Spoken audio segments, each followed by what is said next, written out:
us to investigate.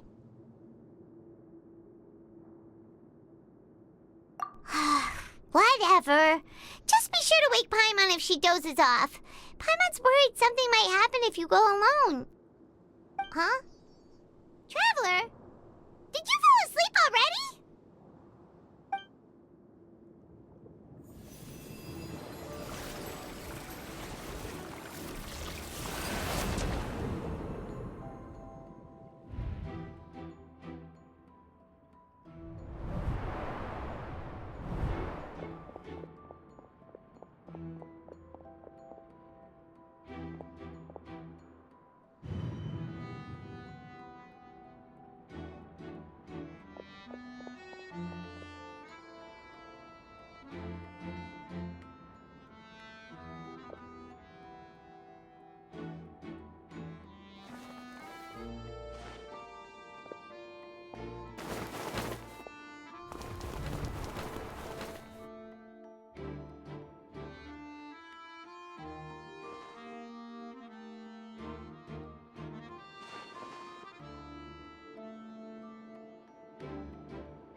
Traveler, come on, wake up!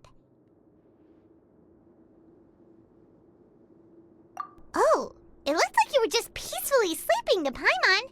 Well, what did you see this time? Really? So we're finally starting to figure out what actually happened! But, okay, well it's about time for us to get moving. Just be careful to avoid the patrolling guards.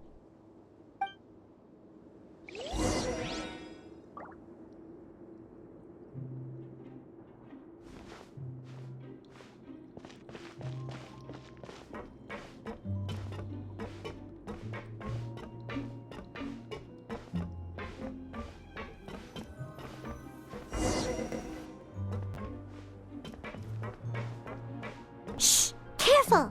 We'll get in trouble if the guards catch us!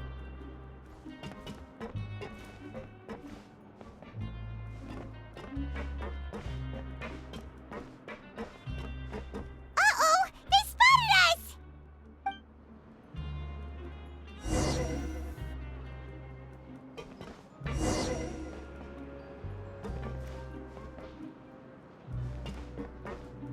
Shh! Careful! We'll get in trouble if the guards catch us. Hey, not this way. We need to get to that pipe, remember?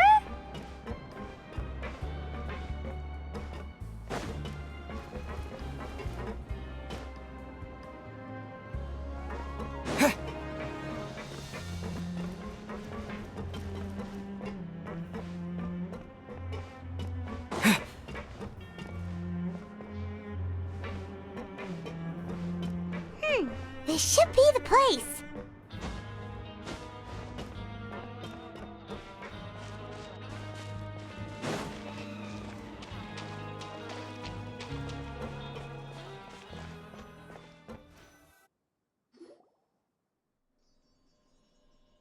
What?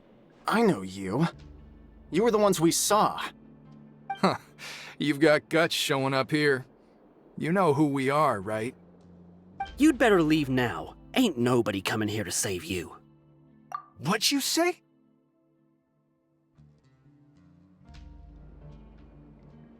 Yeah, so what if they were?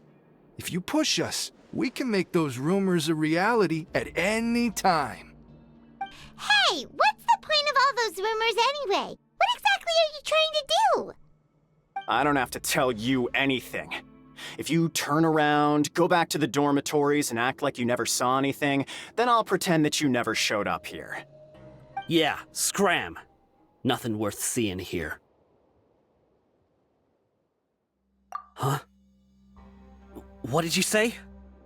Isn't that exactly what Boss said when he left? Hey, do you know our boss? Whoa. We had no idea our boss was such a big deal. He always kept his identity a secret. So, did he have you come here to find us? Oh, so your child's crew here? Seems like he had no problem fitting in. We're the only ones who heard him say those words when he left that night. So unless he somehow told you those exact same words after that... All right. I guess that's proof enough for me. I believe you. Wow, those dreams of yours sure come in handy. We gave him the business for a while and would always give him a hard time when he first came to the fortress of Meripede.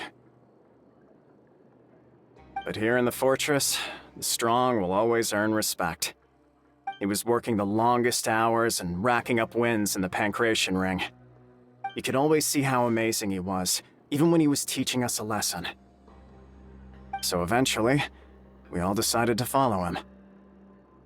But one day, he suddenly told us that he had to find a way to escape this place, no matter the cost.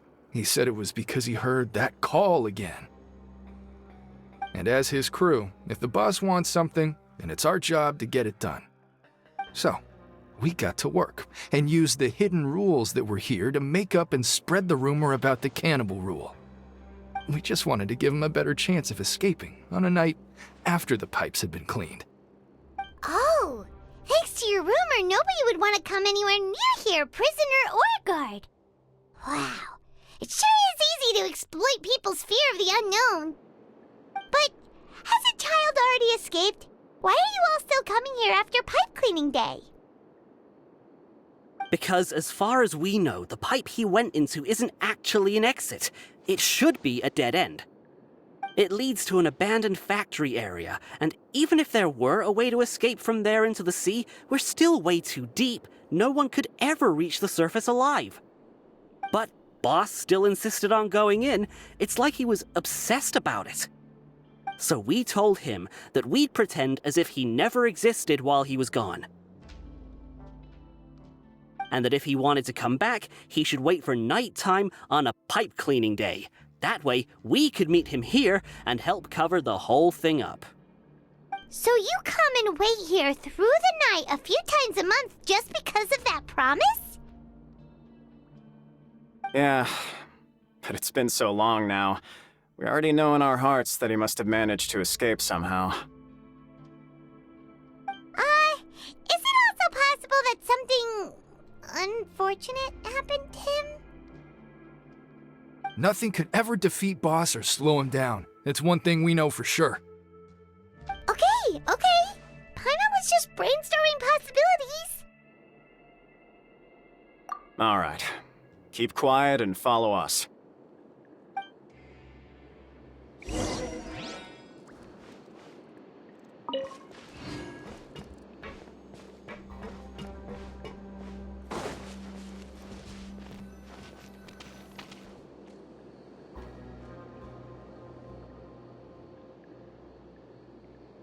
The way up from here has been sealed off. It's impossible to get through. Boss left by going down from here. It wasn't full of water at the time. Later, we came back hoping to have a look. That's when we found out it had been completely flooded. It's impossible to navigate unless you're an extremely skilled diver. Do you think Child got trapped by the water? Not likely. We all know that Boss was an incredible swimmer. Really? Then have him come investigate, pronto. Just be sure to tell us if you get any news about Boss. It's getting late. We should leave before the guards come this way. Yeah, we learned a lot about what happened to Child here. Let's get going!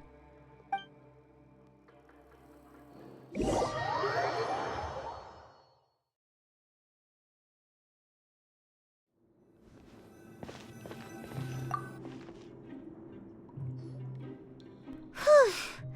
We finally learned some key information. Seems all of our investigative work has finally started to pay off. When you said you knew a diver, you were talking about Fremine, right?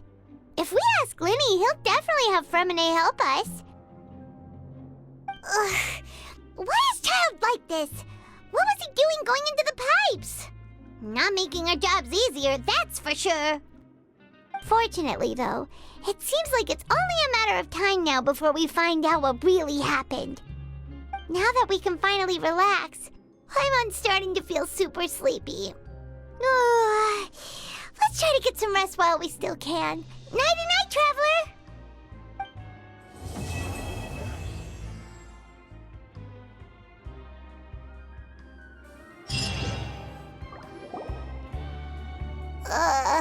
It's morning already. Oh, Paimon still needs more sleep.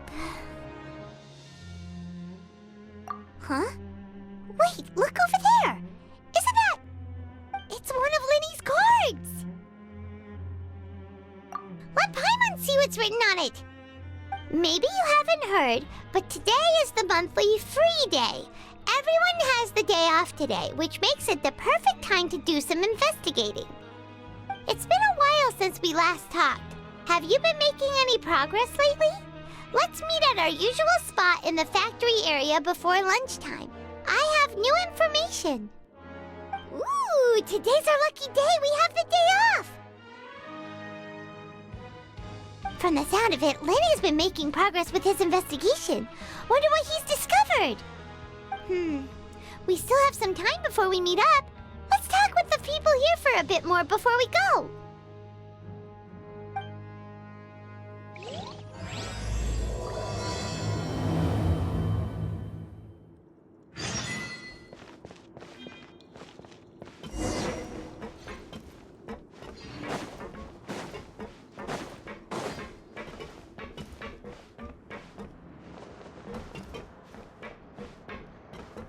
I just wish everyone could stay safe and healthy.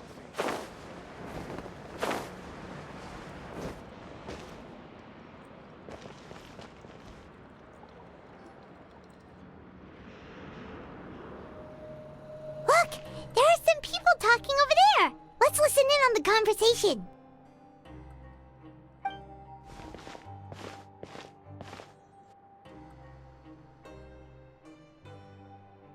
If you ask me, those pompous parasites on the surface act like they're all a bunch of aristocrats. Do any of them give half a hoot about a bunch of dogs like us? Hey, speak for yourself, mate. I'm no dog. Oh, you think you're special or something? If you're here, then you're just a convict like the rest of us. I've heard that even if you're released after serving your sentence, going back to life on the surface ain't any better. Once a criminal, always a criminal. We're marked for life. I don't buy that. Hey, how cool would it be if the whole world was destroyed by a giant flood and everyone had to start over from nothing? What kind of filthy bilgewater are you spewing? I have family up there. You best shut your sewer hole with talk like that. Listen, things ain't so great on the surface, but who says that you have to leave? I've heard that you can still stay here and work even after you've served your sentence. Not bad if you ask me. Who wants to live in the ruddy overworld anyway? And what makes you think they want to hire someone like you? That's one of the great mysteries of the universe, how someone as useless as you is so confident. Whoa. Sounds like they're really unhappy about the overworld. Speaking of which, Paimon never heard anyone use the words overworld or underworld when we were living up there. Is it only something the inmates down here say? That's true.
There's a group of people over there.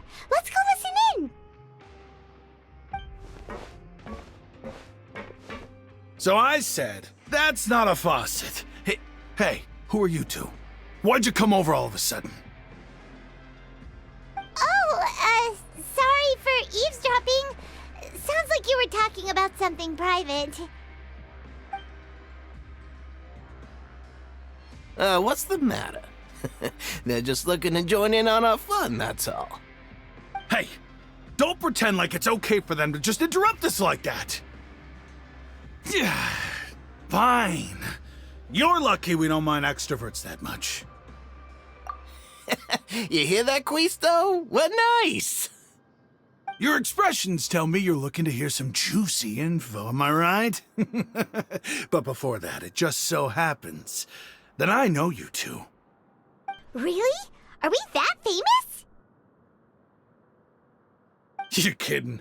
How often does anyone get a personal tour led by His Grace himself? Practically everyone was talking about it. Word has it that you also caused quite the kerfuffle. A little mistake, huh? I like the way you put it. You see, people with a good attitude can join our group anytime, unlike some of the others here. Your group? I'm Quisto, and this is Lavaroon. People usually call us the Bombshell Bros, but don't worry. We're not playing with bombs or anything. It's just that our information is always so explosive, and we blow minds on the regular. So, you two really like to gossip? Whew, you sure know how to embellish. No. You don't get it. Knowing intelligence will make things better for you here. For example, knowing who's working with whom, who has the latest rumors, who's not getting along. Wouldn't you like to know all that? Whoa, all this info's worth something, you know? You should prove you're worthy of it. I don't mind him. Quisto's always this way. Just play nice and say something to massage his ego. The welfare meals. Talk about the welfare meals. Right. That meal we had yesterday was super delicious. Paimon can still taste it whenever she closes her eyes. Is that so? To tell you the truth, I've been helping out with making those welfare meals. I've been working as a kitchen assistant for about a month and a half now. Oh, so you're the one who made those delicious steaks. Amazing. You could be a professional chef. You are correct. I am a true professional. In fact, I even went to culinary school. But enough about that. Since you like my cooking, I guess that means we share similar tastes. Listen carefully. This little bombshell will help you learn what's really going on here in the fortress.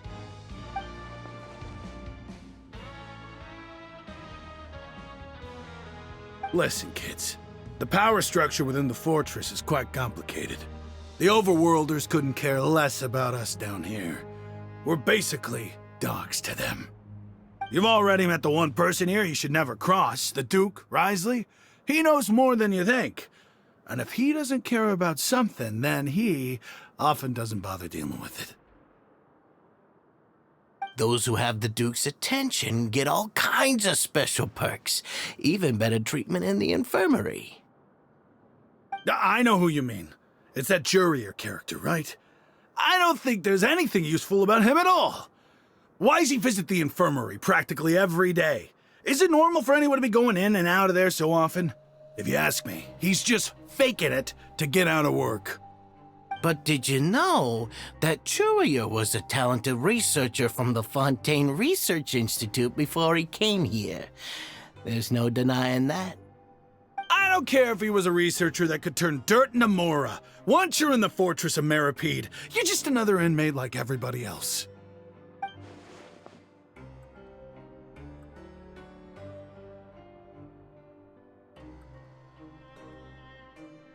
Speaking of which, the last time I saw him, he was passing by in the corridor with Lorvine. I also heard they started arguing in the library and got into a fight, right? Guess that's just how terrible of a guy he is. You mean he hit a woman? Wow, I never imagined he was that bad. But that Lorvine's also quite the odd one, you know? She's always gabbing away, got into a fight with a man, and she also got sent to the infirmary. Come to think of it, I always see her going to the sick bay every couple of days, too. Wait a second. You don't think? Do you think could it be that they're secretly meeting there to go on dates? But it's really hard to imagine. After all, I do remember seeing Lorvine beat Juria to a pulp that one time. And we might be overthinking things.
Hey, you over there?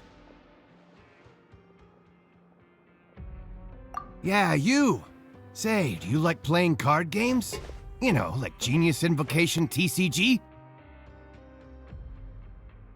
You TCG players are like mint in the wild, literally sprouting up everywhere. Hey, come on now. What's wrong with finding fellow Invocation aficionados? Anyway, care to join me for a game? All right. No pressure. But why would you be looking for people to play Genius Invocation in a place like this? Don't people usually come here to fight?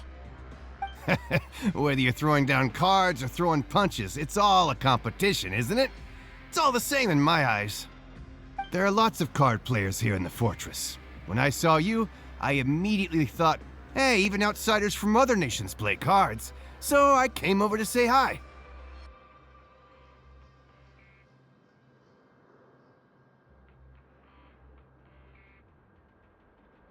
Sure. Great! Since you've been here longer than us, you need to flex your seniority a little bit, right? Maybe you could start by telling us newcomers some stories about this place. I thought you would have already heard everything by now. All right, then. Did you have anything specific in mind? Or do you want me to just pick a topic? Why don't you pick? We'll let you know if we've heard it already. All right. Have you heard any strange rumors since you've arrived? Ben, did you know that there are some people who are always gossiping over in the corner?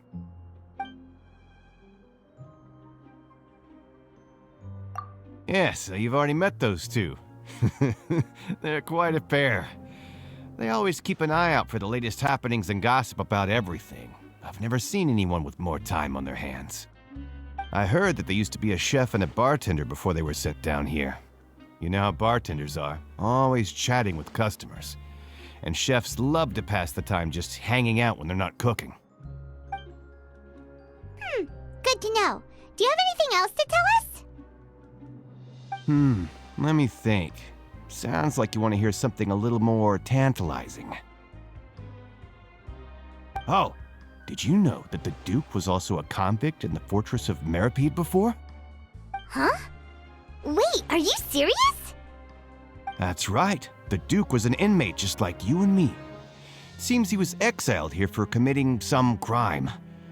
Who knows how he ended up rising up to become the warden, though. To go from an ordinary inmate to becoming the manager of the whole place? I'm not gonna lie, I kinda respect that. A forbidden zone? Sounds like something that someone just made up. I've never heard of that. Where did you hear about it? It's just a rumor we've been hearing, but no worries if you've never heard of it. Do you have anything else you can tell us? Anything else? Not that I can think of, but I'll be sure to tell you anything interesting I hear next time. You'll have to play a game of Genius Invocation with me first, though. Okay, we've talked to just about everyone, and it's about time for us to go meet Linny. According to the card he left us, we should go meet him in the production zone.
That look in your eyes.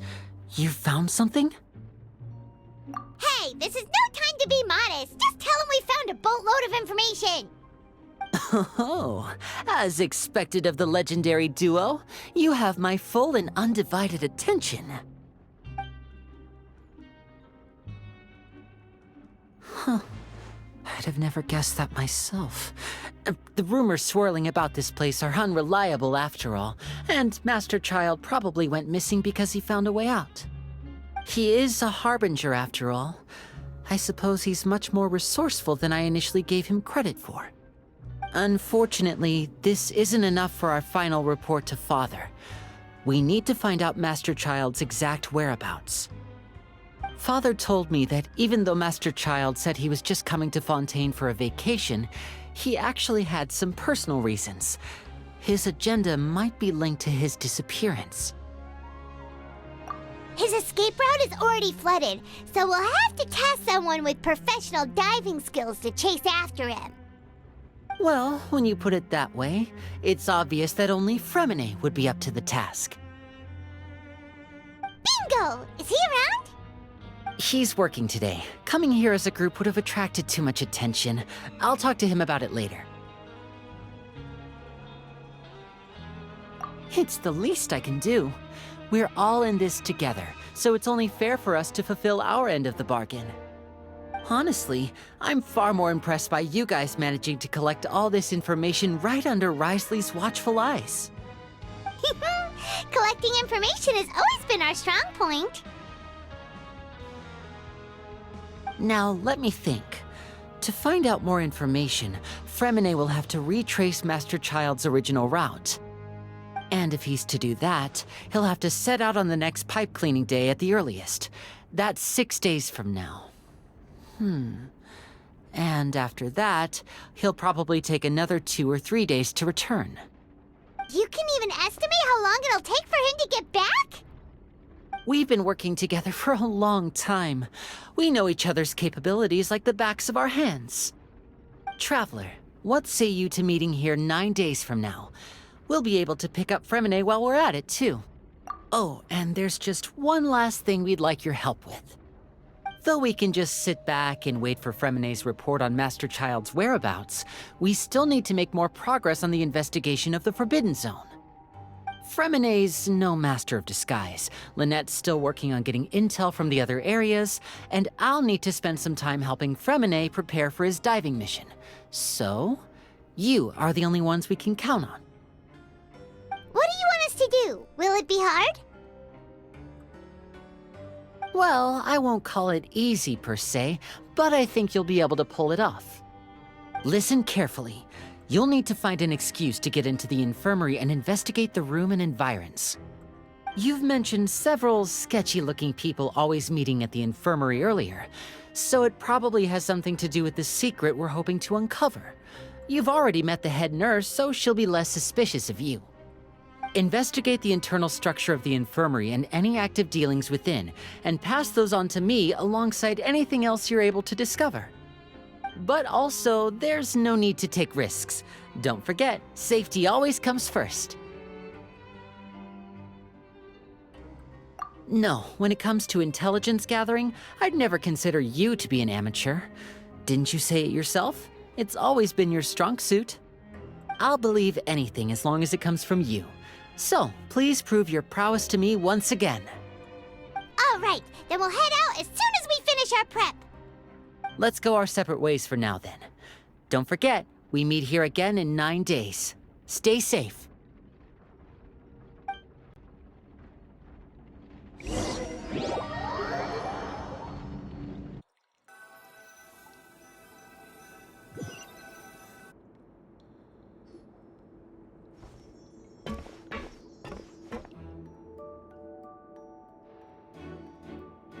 Hey, stay here for now. Paimon will take a peek.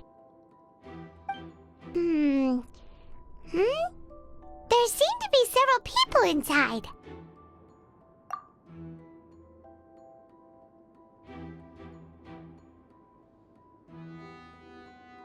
Right. I feel like we... It's not impossible. So,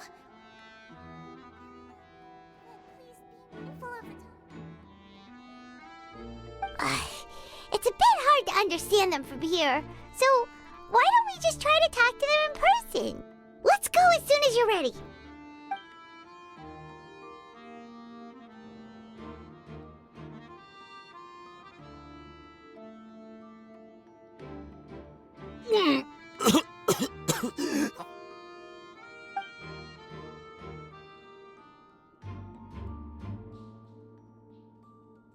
Someone! Please help! He's sick!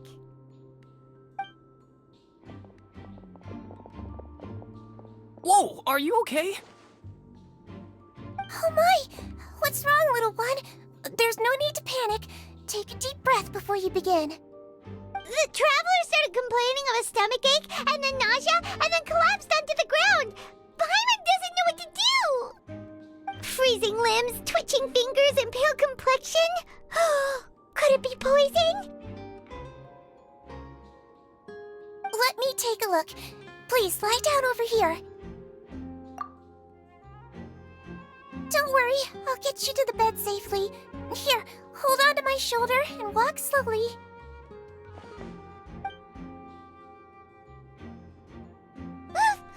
You can do it, traveler!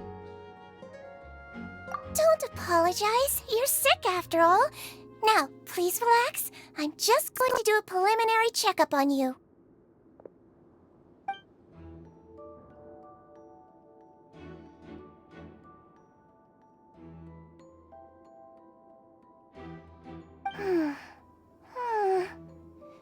I see now. My checkup has confirmed that he's not in any mortal danger. That's our worst fear out of the way. Eh? Oh, that's good. But... I'll continue my diagnosis of the patient now. Please, relax and take a deep breath.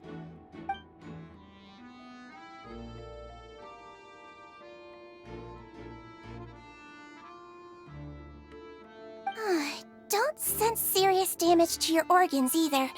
Does it hurt when I press here? And here? Huh? But based on my initial checkup, there shouldn't be a problem here. How strange.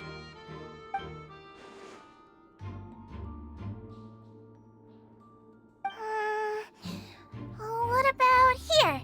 Does this hurt? Oh, I understand. So that's what it is. I think you just ate something that disagreed with you. That's all. Nothing too serious. Outside of a pretty bad stomachache when it decides to act up. So that's what it is. Thank goodness it's not anything more serious. And there have been other inmates complaining about the food recently. I'll inform our head chef, Mr. Wolsey, of this problem as soon as possible. Congratulations! The health risk is incredibly low, so you should recover within a couple days. Why don't you take a rest here while I go get some medicine for you? Miss Levine, I'll have to trouble you to help me look after this new patient while I'm gone. Very well. And she hopped away just like that.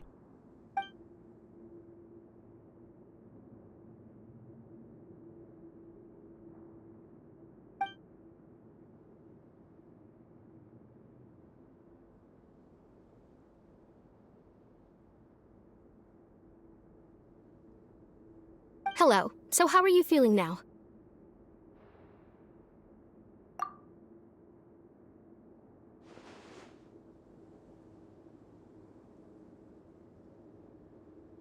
His stomach ache's really bad. He was stumbling about the whole way here, so Paimon's really worried. If Miss Sijuin says it's not a serious problem, then there's no need to worry. She's the best medic we've got down here. But it also looks like she's the only medic you've got down here. Well, that's true. What do you mean, that's true? That's really misrepresenting the situation. Of course I can't speak for the whole fortress, but it's not like everyone imprisoned here is useless, you know? Though they may have committed crimes and gotten locked up here as a result, they still know a thing or two about medicine, and they help Miss Sijuin take care of the sick and injured. Yeah, you're right. But did you have to lecture me about it in front of another patient? Aren't you a patient too? Where did all your energy come from? That's correct. Sorry, I got a bit ahead of myself. Are you two also sick? We've been sick a while. I come back every once in a while for checkups, and to pick up the medicines Miss Siegewien prescribes for us. That's just the nature of chronic illnesses. As for her... you could say she fancies herself as Miss Siegewien's capable helper because she learned a bit of medical knowledge ages ago. Please watch your mouth, Mr. Jurier. Don't forget that you are the primary reason I have frequent heart palpitations. Hey, don't start arguing now! Please, keep it civil at least!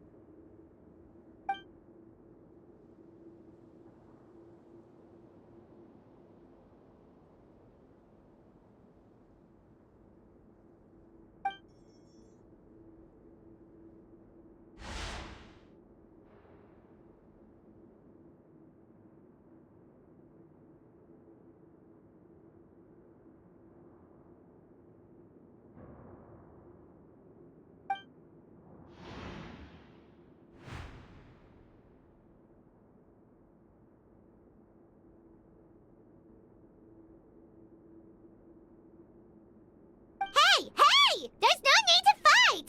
Everyone will be released someday, so there's no need to argue over silly things like this! But... Release. It's way too early for us to even think about that. And who the heck knows if we'd even be able to continue our previous lives?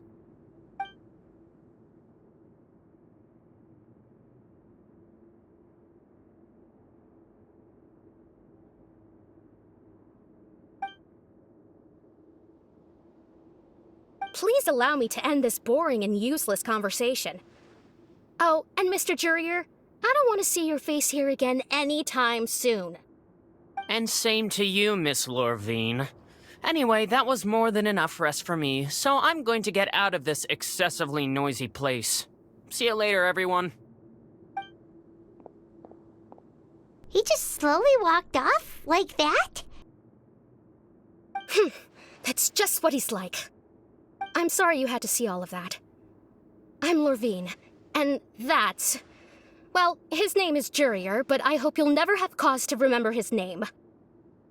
You really can't stand him, huh? I mean, can you blame me? Who would like someone who's as arrogant and obsessed with weird research topics as he is? But there's no need to keep dwelling on him. I'll accompany you two for a while. Miss Siegewien should be back soon, and I'm sure you'll feel better as soon as you've had some of her medicine. No, it's nothing. I'm back! Did you rest like you promised? Thank you for getting our medicine, Miss Siegewien. Did you all cooperate with your bed rest? I trust that nobody got up to walk around. Good. Here, this should be 2 days' worth of medicine for you. Take 1 pill now, and then continue your bed rest.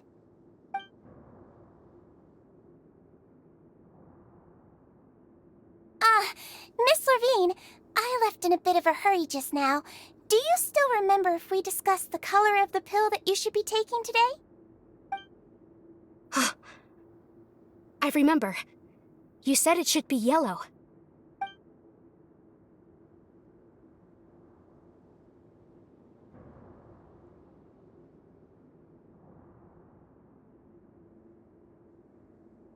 Yellow, huh? I understand. These are yours. Please, make sure to go to bed early after taking them tonight. You'll benefit from a good night's sleep. All right, then I'll also be on my way now. I hope you feel better soon, too. See ya! I'm going to fill out your medical record now. You're widely known as the Traveler, right? I just want to double-check a few details, if that's all right with you. Those two made quite the commotion just now, so why don't we let the traveler rest? Paimon can answer the questions instead. So his primary symptoms are abdominal pain with secondary symptoms of nausea. Is there anything else? That's it. All right then. Is there anything we should know besides to take the meds? No, his base constitution is quite good, so I'm sure he'll recover quite quickly after taking the medicine. Please make sure to stick to bland or less stimulating foods, and don't stay up too late at night. Got it. Paimon will hold the traveler to that for sure.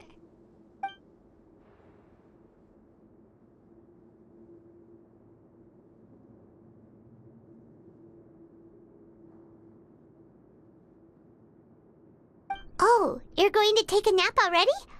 Okay then, you get some rest.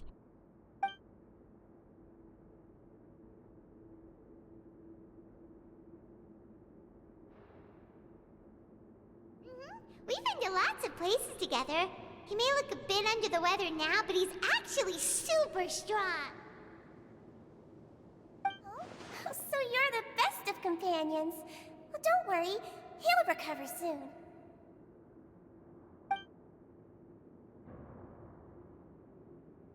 Ah, you're awake.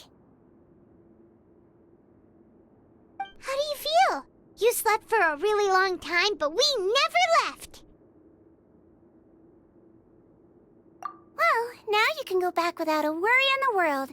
Remember to take the meds regularly, and don't forget, bland foods. Thank you, Miss Sijuin.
You really are something. To be able to fall asleep like that and even sleep talk the entire time, you scared Paimon half to death! No, but you kept mumbling things along the lines of, Pyron, go take my grilled fish and put down the Adeptus Temptation now! Paimon talked with Sijuin the entire time you were asleep. She seems like she's just a sincere nurse, and Paimon didn't notice anything unusual in the room. Are you sure we're not going off track with the infirmary?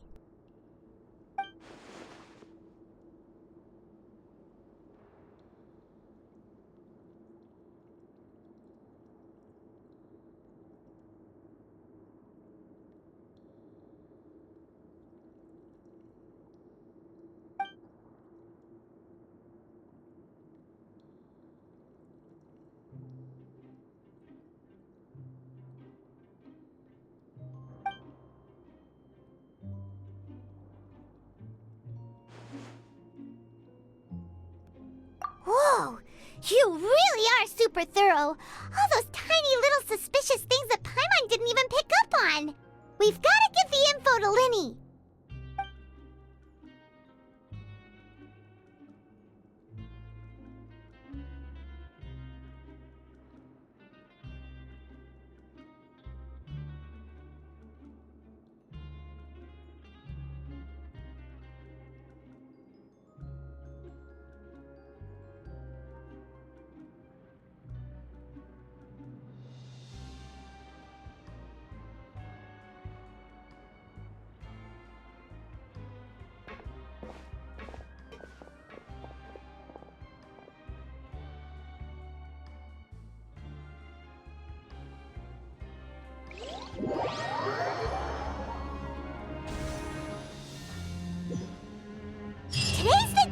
Let's go meet up with Vinny!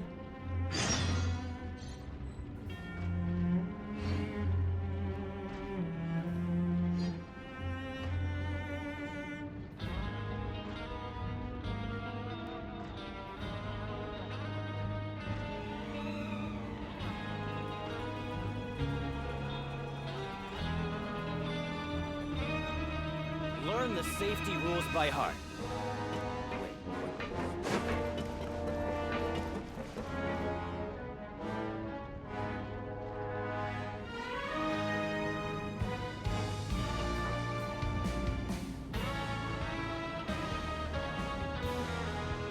Oh! Hmm?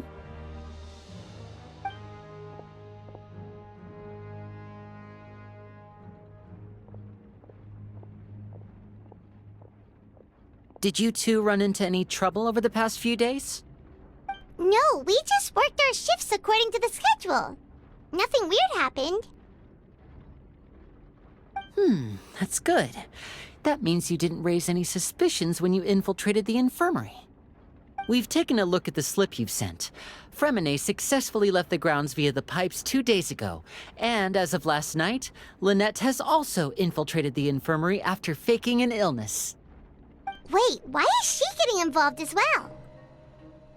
You already went above and beyond when you scoped out the infirmary. To put it more bluntly, even if we were to view that as something you did in exchange for Fremine's help, you've already done more than enough. Infiltrating a guarded stronghold is a different kind of job from a one-off investigation. We want to avoid using the same faces over and over and reduce the amount of suspicion that will fall on any given person. Lynette also felt like you have already taken the first step for us, so she should be the one to finish the job. So that's what Lynette thinks. Oh, Paimon hopes everything's going well for her. Perhaps that's true. You are both very good people, and we've come to appreciate that more than anyone else. Unfortunately, there's still one thing that could get between us, lest you've forgotten. The matter of our respective loyalties. You've mentioned before that you've had some run-ins with the Fatui. I can understand that feeling, so I assume you're just helping us out of the kindness of your hearts? Well, everyone could use some more friends. We'll be counting on you to help us in the future, too. Since I see you as friends, then it's even more important for us to protect you from any peril. Fremine and Lynette feel the same way. Glad to hear it. Then, let's go check on Lynette before Fremine returns. If everything went well, then she should be wrapping up her investigation right about now. Is now really a good time to go over? According to my observations, Sigewinne always spends around half an hour away from the infirmary right before lunch. Lynette knows this as well, so this should be a good time to meet up with her. Also, I'm her brother, remember? It's only natural for an older brother to care about his younger sister's well-being. Okay, then let's head over right away!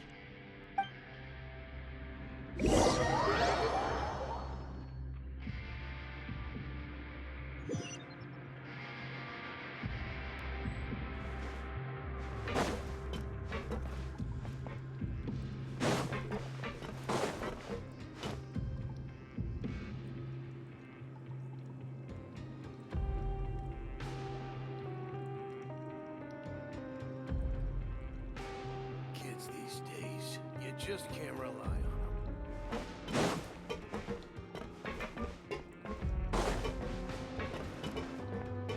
them. Lynette should be here right now. Huh.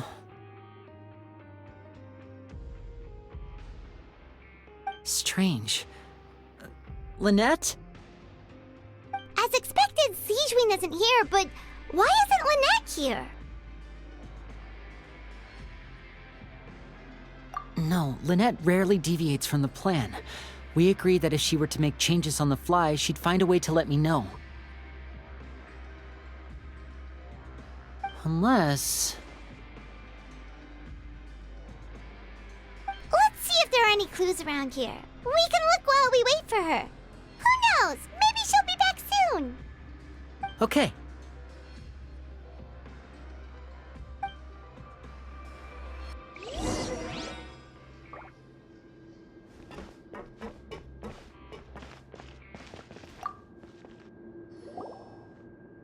There are some books here and a few files.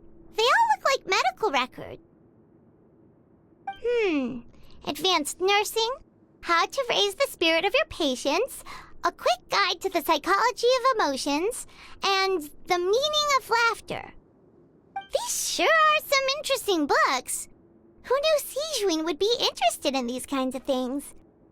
She even has books on understanding people's motivations and feelings.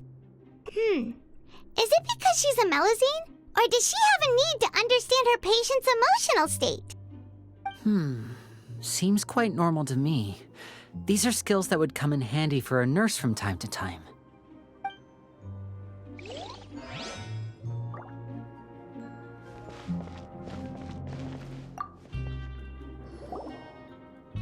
None of the beds have any signs of having been slept in, except that one over there. That's the one Lynette must have used, right? You said she was pretending to be sick. She would have said her migraine was having a particularly bad flare-up. Generally speaking, the head nurse would then ask her to lie down and rest while she left to retrieve the medication. Which means either the head nurse didn't return the entire time from when Lynette laid down up until she left the bed, or the nurse intentionally left it this way.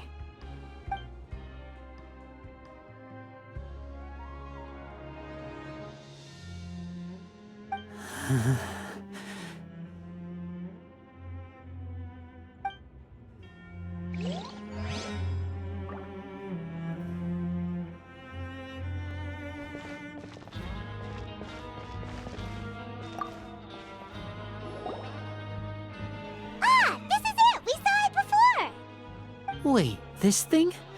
It doesn't look like it's been disguised that well.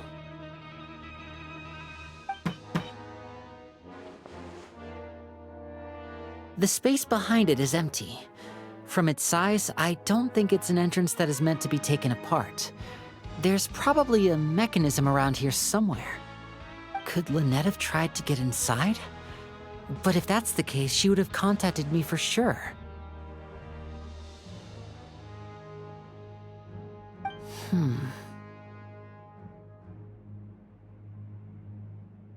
Let's look around here for some more clues. Don't panic, just take another look.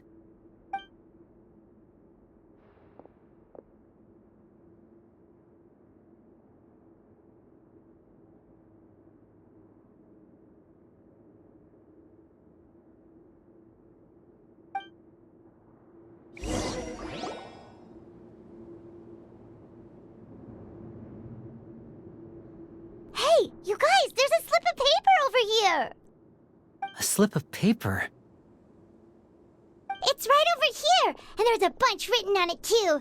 It reads, "Out of respect for your usual practices, I'll use a piece of paper or card as the medium to pass on my message. You may consider this as me giving you my best regards." This is... Is that all? The back. This is... Show me! Now! That look on your face. Paimon's reading it now. Would you care to guess where Miss Lynette of the Fatui could be right now? No. Could she have... Is she already... Writhsley. Did he deliberately leave the infirmary unguarded to use it as bait? Wait, you mean he was aware of our goals from the very beginning? But why? We didn't run into any trouble last time, and he also never reached out to us since. Yes, that is a crucial question. Writhsley, he doesn't do anything without a clear goal or reason. So this means he had no concerns about your activities from the very beginning. You're not from the same camp as us. You were sent down here by Nervulet, so you have no conflict of interest with Wriothesley. We're a completely different story, though. I'd like to know that, too. Why did he only go after her? Don't panic. Just think everything over. I have to stay calm. This is not like what happened last time. The situation's different now.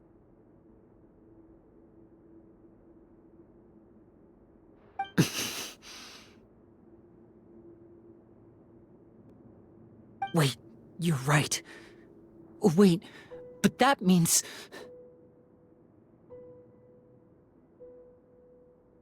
The fact that Fremine was able to leave the grounds, could Wriothesley have let him go as well? But what does he gain by letting Fremine leave like that?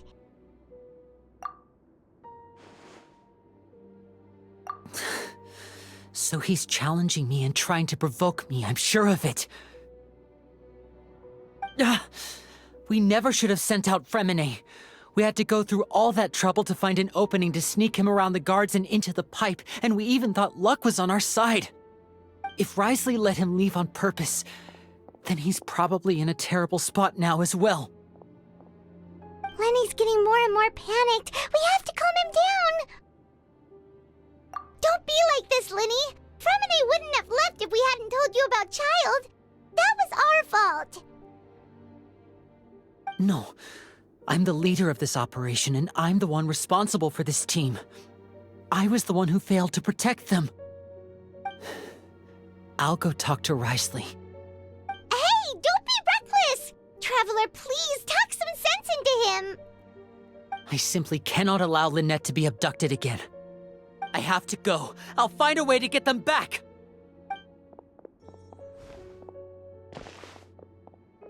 He's rushed out the door! After him!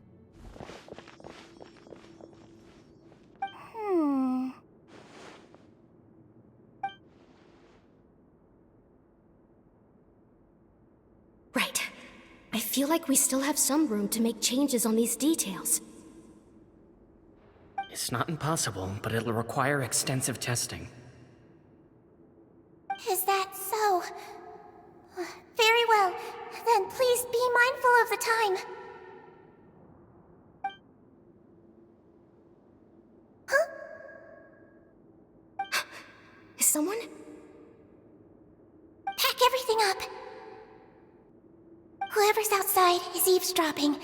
They'll probably come in once we stop talking.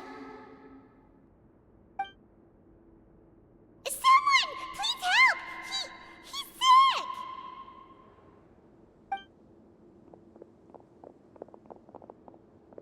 Whoa, are you okay? These two. As expected, they've already found this place. Oh, they are quite sharp. What a delightful turn of events. I like smart people, but I also like playing dumb.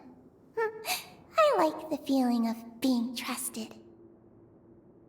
Oh my! What's wrong, little one? There's no need to panic. Take a deep breath before you begin.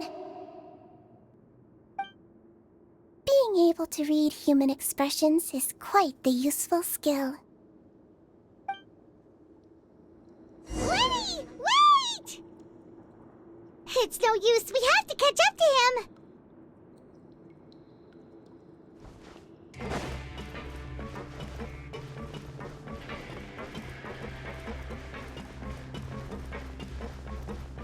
He's already out of sight! How is he so fast? Let's go head him off at Wriothesley's office!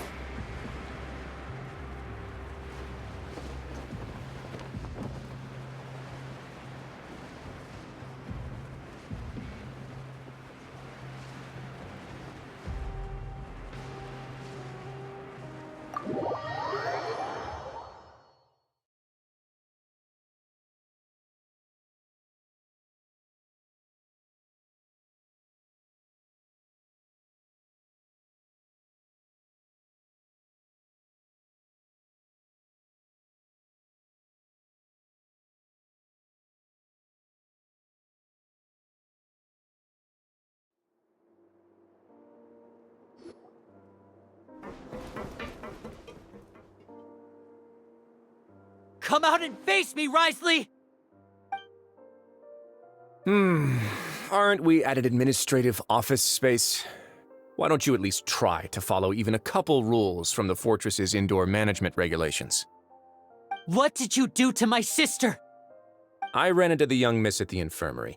I'd heard that she was suffering from quite the migraine, so I decided to invite her over for a cup of tea. I do have some teas in my collection that can work wonders against such an illness. Stop joking around! Where did you take my siblings? I have also heard that your performances are quite the spectacle.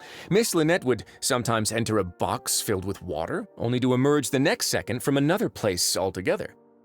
Maybe she'll appear behind you right now if you were to turn your head. Is he trying to trick me into turning my head? No, he's probably not looking to attack me right now. All of the hostages are in his hands, and he's even in the mood for small talk. That means Lynette is probably still alive. You knew we were investigating the infirmary from the start, so you deliberately aroused the Traveler's suspicions and baited us into continuing our investigation, just so that you'd be able to kidnap Lynette. As for Fremine, no, you probably didn't even interfere with Child's escape. You let him go, so you could purge the Fatui members that we had planted into your ranks. There was no need to do so. The Fortress of Meripede is a pretty pleasant place. Most people enjoy their lives here. The only ones who act differently are those with personal agendas. It was quite easy to identify your colleagues. You removed our original members and spread the news of Child's escape so Father would assign our team to come down and investigate. Fremine has also fallen into your hands, right? If you're oh so omnipotent and so in control, why would you need hostages? One correction. Lynette is in my hands right now, but Fremine is not. He's not? What do you really want? Lenny! Oh, wonderful. Everyone is here, so I'll only need to say this once. Thank you so much for cooperating with me. Eager and to the point, I see. Alas, only Miss Lynette is currently having a cup of the fortress's finest tea. Although, as per your original plan, Mr. Fremine should also have returned to the fortress by now. But he has neither shown up within my gates, nor has he been taken into any kind of custody. So where do you think he may be right now? Wait, you can't mean... You locked him outside in the sea? I closed the fortress's gate to the outside world. That's all. Fremine's a star diver, so he should be fine, right? No, we're still here, so he definitely tried to find a way to come back for us. So we can't assume he might have made a break for the surface. But why would I do this, you may be asking? To have an audience with you, of course. My intel tells me that Mr. Linney is a great magician, so it's only natural for me to want to have some cards of my own when it comes to negotiating. Besides, I do recall you mentioning to Miss Lynette that you've always wanted to have a face-to-face meeting with the Lord of the Fortress of Meripede, regardless of whether it was in a personal or a professional capacity. Well, you got your wish. So, you've been keeping tabs on us before we even set foot in the fortress. Some of my folks just happened to hear a thing or two, that's all. In any case, I will be straight with you. I was willing to play dumb and turn a blind eye, so we had a pleasant few days playing games together here. But once you started focusing on the Forbidden Zone, all of that changed. Mr. Linney, the cards are stacked against you right now. Miss Lynette is in my hands, and Mr. Fremine is still slowly being pickled out there in the brine. You know just as well as I that he cannot last out there forever. You need do but one thing to guarantee their safety. I would like you to contact your superior, and ideally invite her over for a cup of tea with me. You want to see Father? But why should she bother giving you an audience? Well, if she cares for the well-being of her dearest children, she should have plenty of motivation to join me for a parents' evening. I've heard that the bonds between the members of the House of the Hearth are like the bonds of family. I don't see why she would refuse. Why did you think Father sent us to handle the Fortress of Meripede? This place is basically a no man's land. It wouldn't be fitting for anyone as important as a harbinger like Father to come here in person. Oh, I see. So it's because she doesn't care for my place here. That's such a shame. After all, I've amassed quite the tea collection. I was looking forward to sharing it with her. Both Monsieur Neuvillette and Lady Farina have already received many samples as gifts. Was this the extent of your master plan to get to Father? No matter how much pressure you may put on me, I won't allow you to use us to blackmail her. You people really are difficult to get along with. All I'm asking for is a face-to-face conversation. Does she truly have no interest in the fortress's secret? Mr. Linney, you have one last chance to invite your father here. If you refuse... Linny!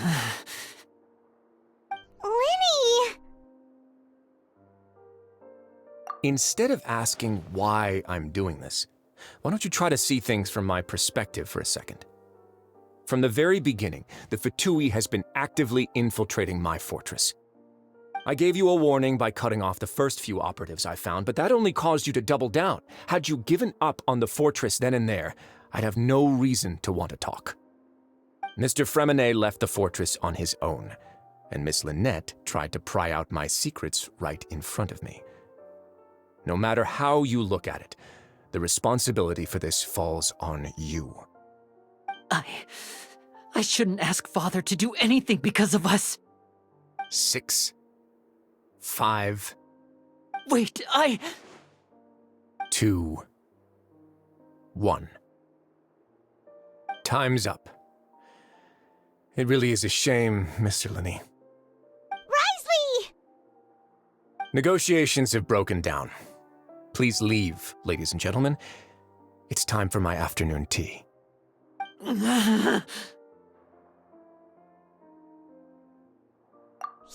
listen to the Traveler. If you can't talk to Linny, can you at least talk to us?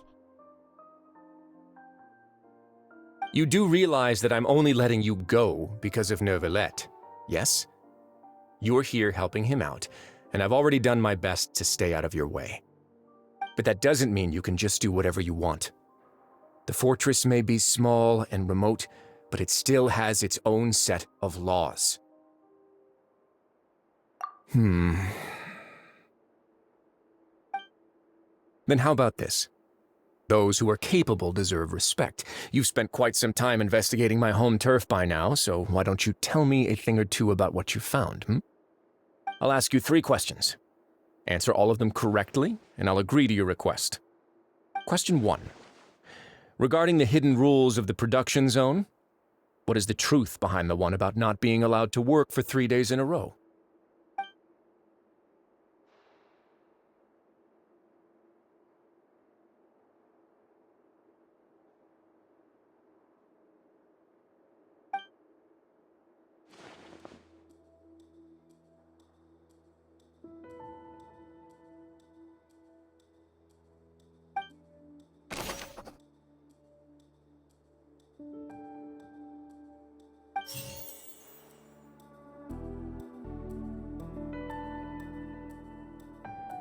I've been told that the infirmary is always empty for the half hour just before lunch.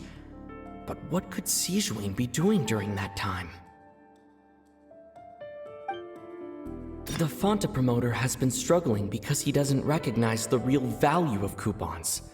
Meanwhile, the Duke believes that only idiots who don't understand the value of coupons will spend them on Fonta.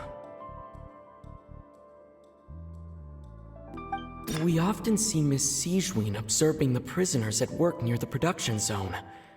It seems like she can perceive the general state of a person's health just by looking at them.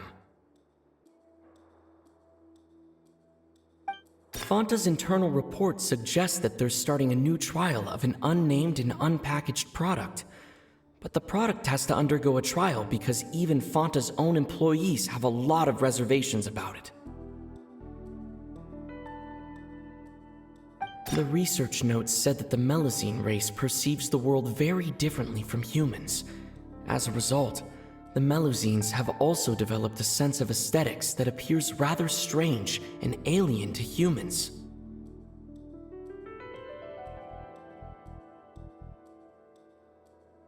According to Collins, the Pancration tournament only took place because the Fonta company sponsored it.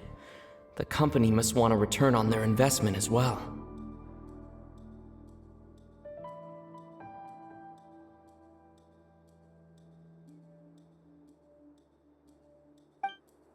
We often see Miss Sijween observing the prisoners at work near the production zone.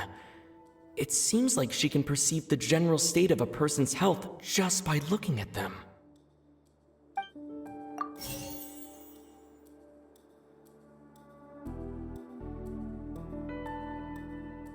The Fonta promoter has been struggling because he doesn't recognize the real value of coupons.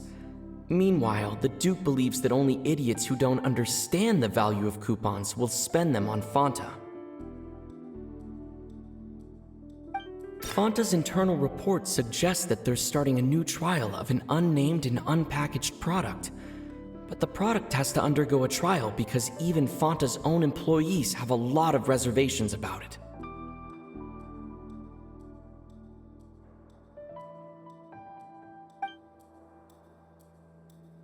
I've been told that the infirmary is always empty for the half hour just before lunch. But what could Sijween be doing during that time?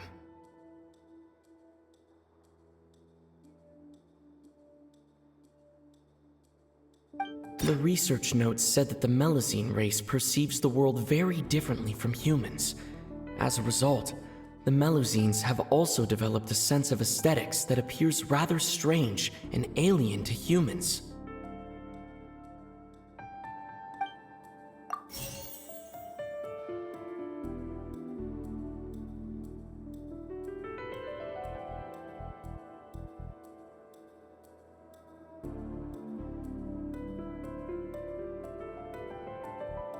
According to Collins, the Pancration tournament only took place because the Fonta company sponsored it. The company must want a return on their investment as well. I've been told that the infirmary is always...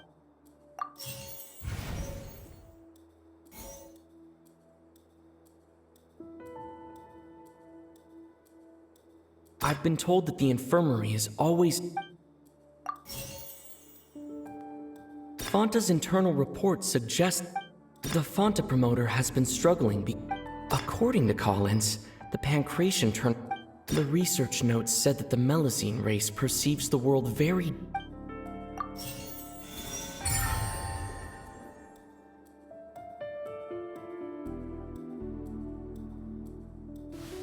So that's what's going on. Paimon understands it now. Who would have guessed? The hidden rule of the production zone. People are not supposed to work 3 days in a row, and if they do, they'll get strange meat in their welfare meal. At first, we thought this strange meat must have something to do with the people who disappeared, but in reality, they were all prepared by Sijween, the head nurse. She often visits the production zone to observe the workers' health and makes a note of anyone who has worn themselves out after 3 full days of work. Out of her sense of duty as the head nurse, as well as her genuine concern for the workers' health, Sijween visits the cafeteria right before lunch and cooks an extra dish for those who can use the stamina boost. Sijween has only the best intentions with her surprise gift and doesn't want anyone to find out about what she does.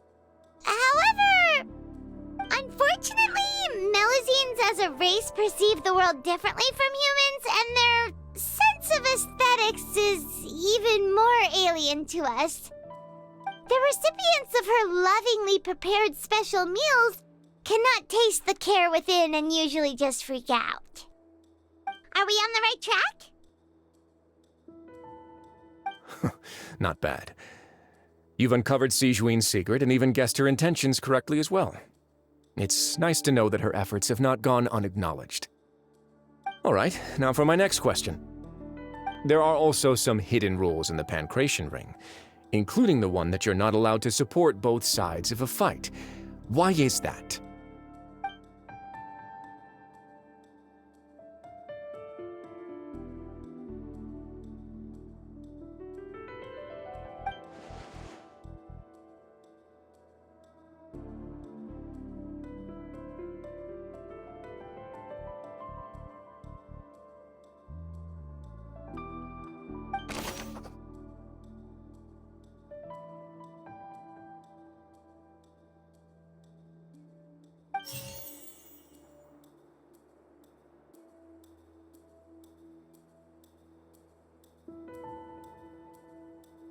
Fonta's internal reports suggest that they're starting a new trial of an unnamed and unpackaged product.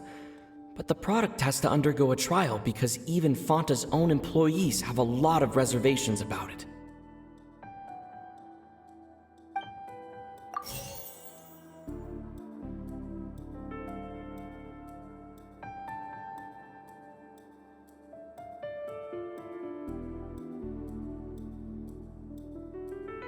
The Fonta promoter has been struggling because he doesn't recognize the real value of coupons. According to Collins, the Pancration tournament only took place because the Fonta company sponsored it. The company must want to return on their investment. Fonta's internal reports suggest that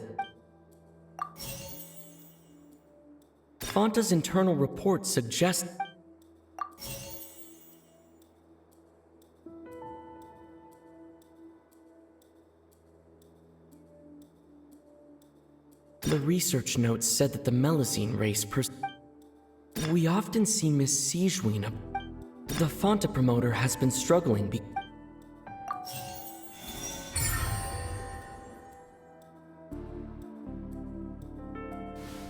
Paimon gets this rule too now, so there really was nothing to be afraid of.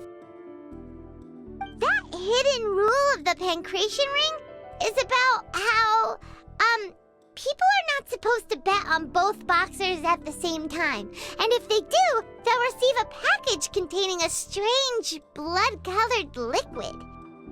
People get scared when they see it because they've subconsciously begun to associate it with the missing boxer. But really, it's just a bottle of the latest yet-to-be-named and packaged new Fonta trial product. A blood-red drink. It's no wonder even Fonta's own staff were questioning the company's decision-making. The company, facing backlash from its own staff, decided to try to trial the product on a smaller scale to see how it might be received by customers. They came to the fortress of Meropide and offered to sponsor the Pancration tournament so they could push their new product. But the Duke completely refused to even entertain the idea. The Duke, knowing how valuable coupons are in the fortress, knew that only total idiots who didn't understand their true value would bother buying a Fonta product here. And so, only those who proved their stupidity by being dumb enough to bet on two opposing sides of the same match were selected to receive the drinks. I acknowledge the effort you've put into bringing the truth of this mystery to light. Although, based on your description, that Fonta promoter is a bit too careless with his words, I may just reconsider my collaboration with the company. All right, and here's the final question. What's the secret behind our head nurse and all of her patients in the infirmary?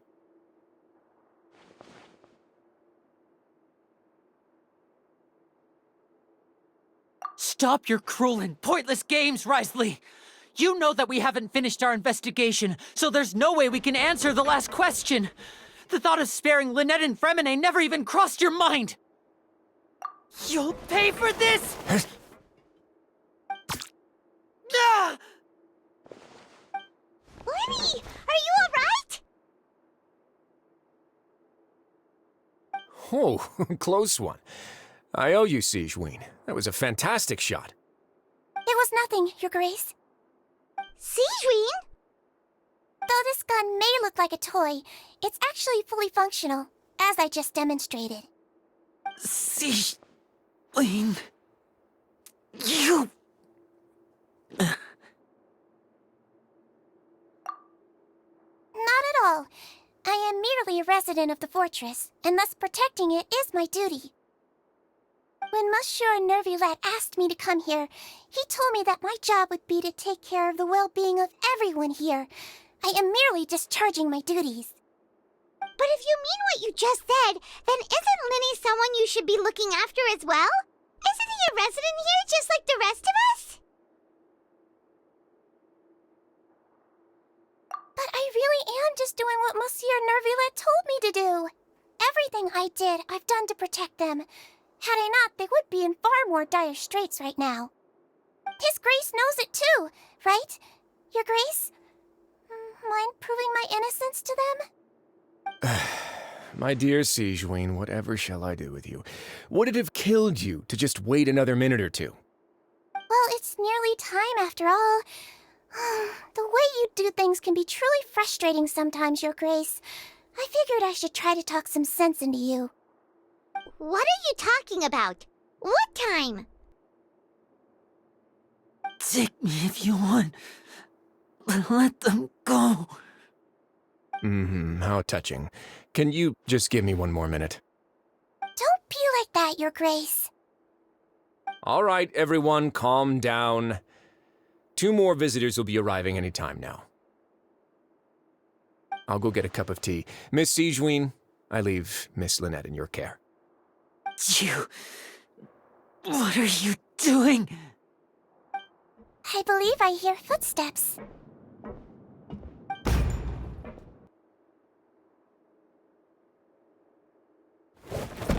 Some space, please.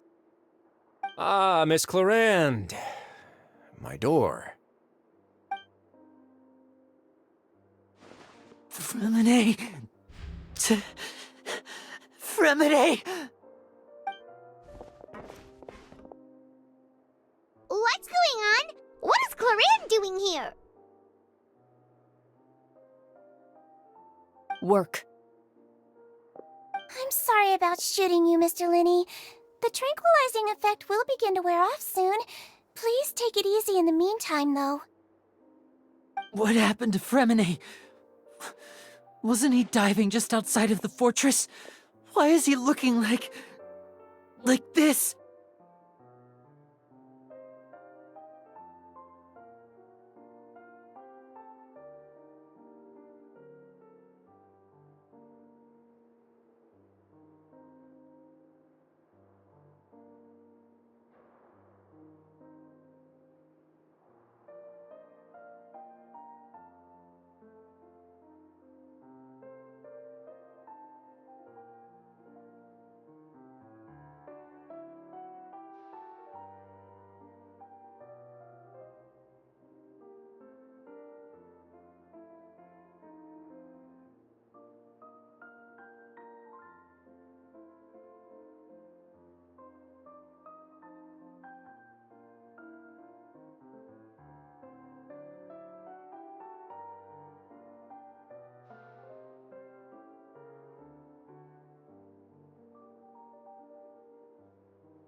A flushed face, an accelerated pulse.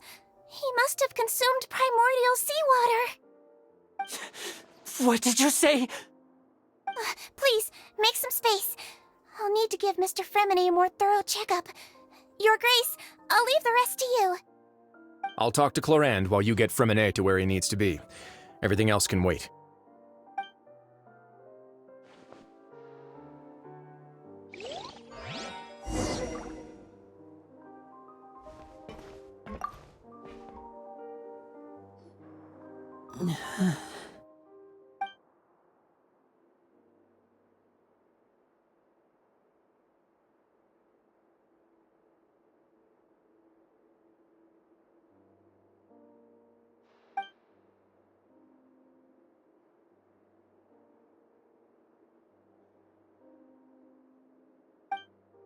How is he? These symptoms are probably caused by an acute ingestion of a large amount of primordial seawater. Still, his condition is not critical. Of course, it would be best if he stayed for further observation. Let's leave him here for now, and move him to the infirmary once he's recovered a bit more. Sorry. I am aware that the infirmary may not be your favorite place in the world at the moment. We do only have a single clinic in the fortress, however.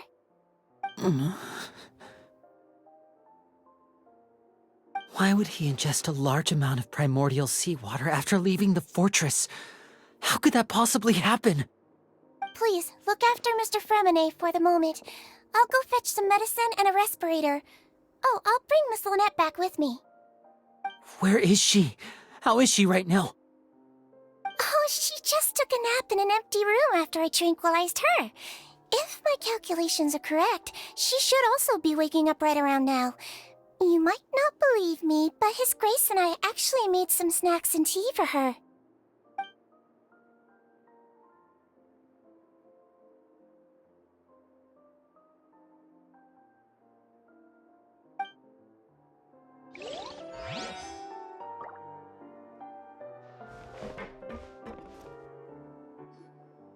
What's that look on your face? I thought I made good time on the way back.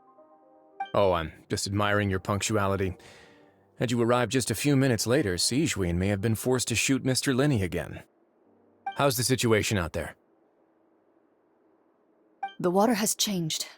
It's pretty much as expected. The concentration of primordial seawater has increased significantly. I was only out there a short time, so it wasn't too bad. But if one were to stay for any significant amount of time, well, you can see how that boy's doing. Where was he when you found him? The abandoned zone at the end of the pipes. A good distance into the water. Closer than I thought. He must have recognized it early on and tried desperately to swim back. Locking the door was necessary. I don't think we could have saved two. Well, I did try to convince him that I had my reasons. Never seems to work, though. It would probably work on Neuvillette. He has a knack for picking out who had good intentions, even when the outcomes were all terrible. It's a bad sign if you're having to plead your case to Neuvillette. Want some tea? Not particularly. If you want to drink some that badly, just say so. Fine, I'd like to get some tea. Want me to get you a cup too, since I've already made it? Might as well then, I suppose. Actually, do you have a towel? I would like to dry my hair.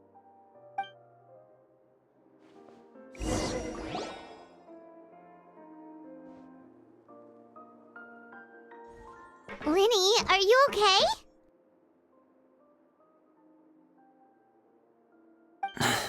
I'll be fine. They're all here now. Don't worry about me. Are you sure? You don't look all right.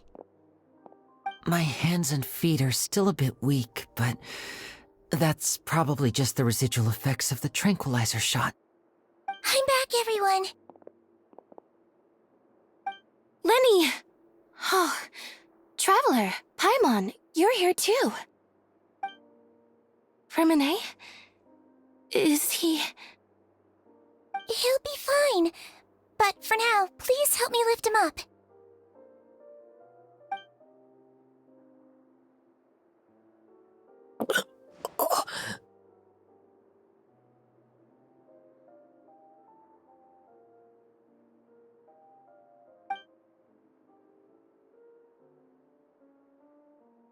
His breathing's beginning to slow down. Give me a hand and help me get him to the infirmary. Yeah, I'll take him from this side. Lynette, together? On it. Traveler, you seem pretty worried about him. Want to come with us? The Duke and Clarande are gone. They probably went to get some tea. The Duke will explain the truth in just a bit. Miss Clarande will need a break, since she only just returned from rescuing Fremine out of the sea.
He's awake. Fremine, how do you feel? Linny. Lynette. We're all here.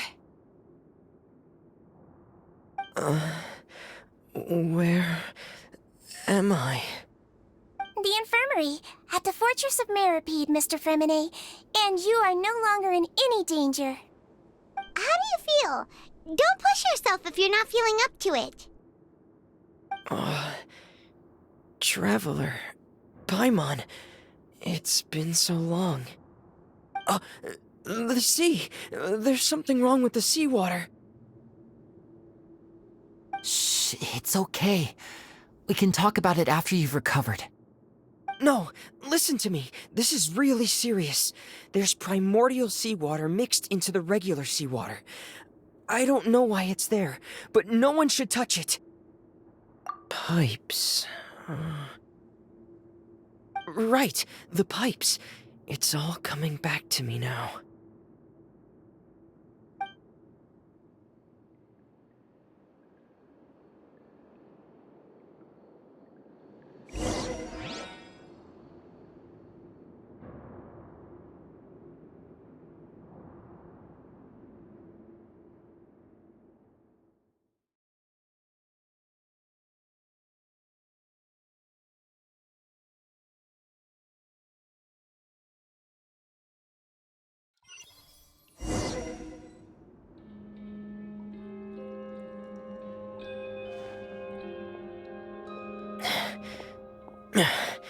I'm in.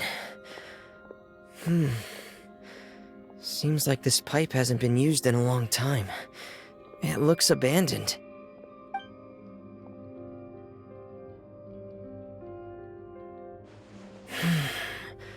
Where could Master Child be?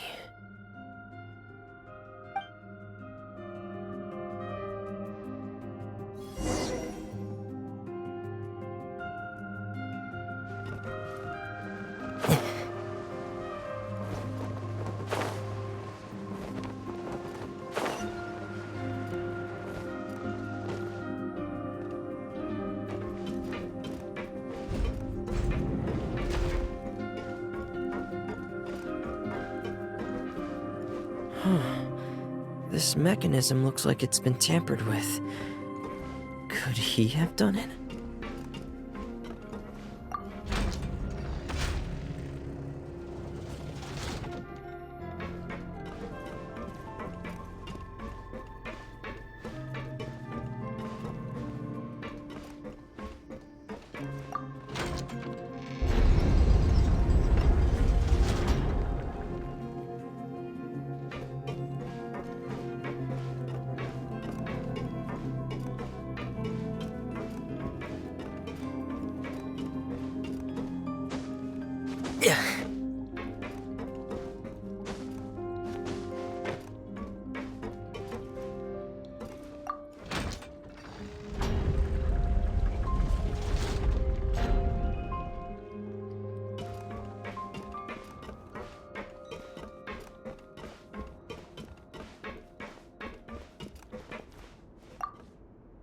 It's getting stuck on something.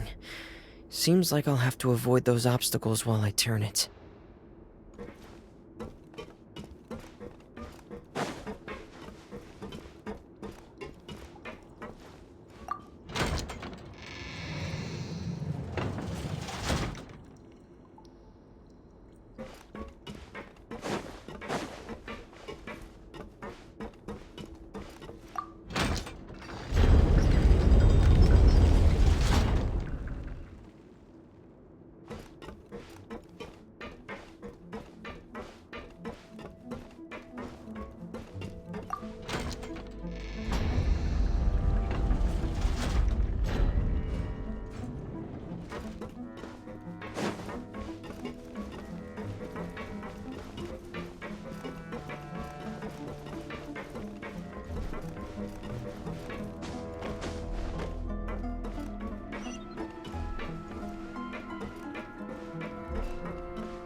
This is where the water starts.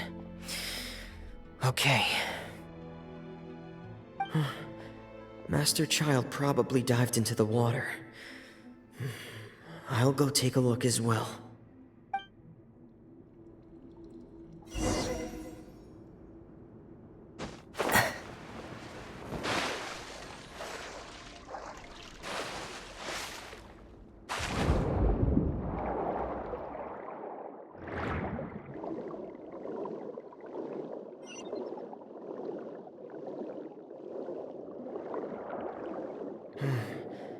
The vegetation here is a bit more sparse. These traces aren't natural. A person must have left them, and recently. I should be going in the right direction.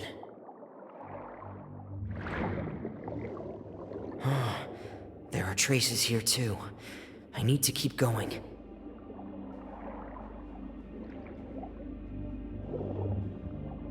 Huh? The traces are gone. But I don't see where he could have gone from here. Wait, what the?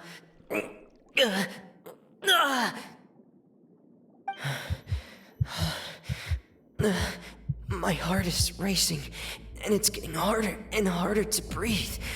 What's going on?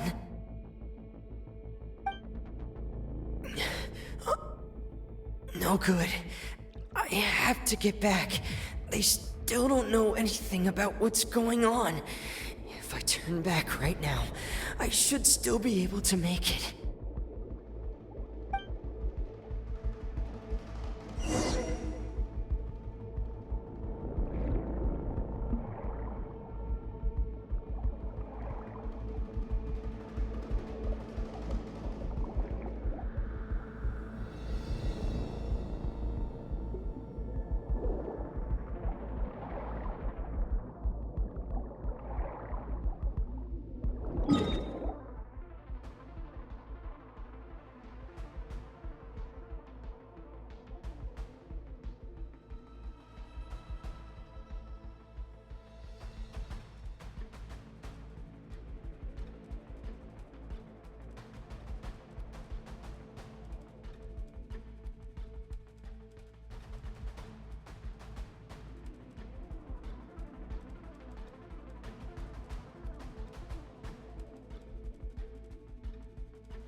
I can't die here.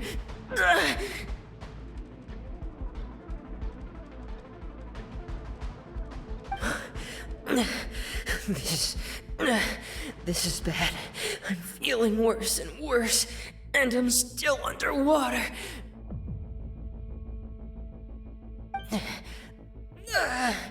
I have to push on.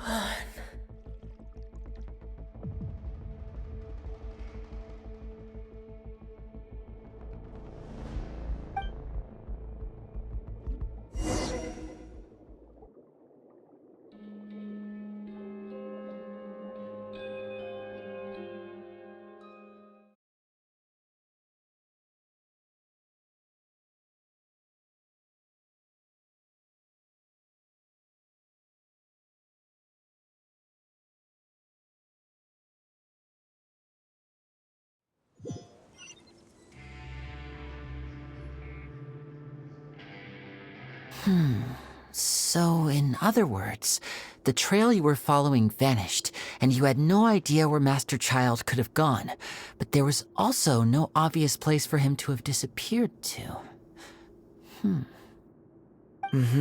That's right.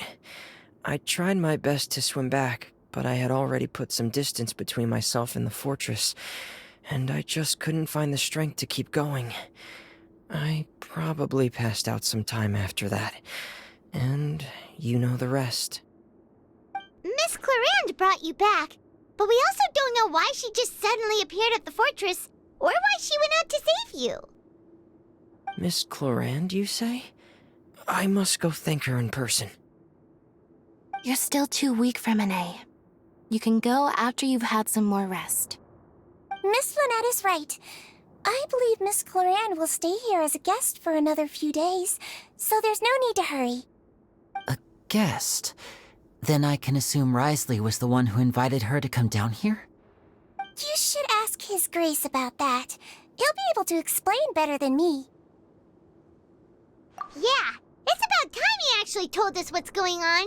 Wanna come with us, Libby? No, please go on without me. I don't want to leave just yet. Lenny. The logical part of my brain is aware that we're safe right now, but I still can't bring myself to leave. Both of you are just in danger. Understood. Then let's just sit together for a while. In that case, I'll leave the infirmary to you. The Traveler and I are going to head out for now. As long as you stay in here, I don't think you'll be disturbed. Thank you.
Let the show be...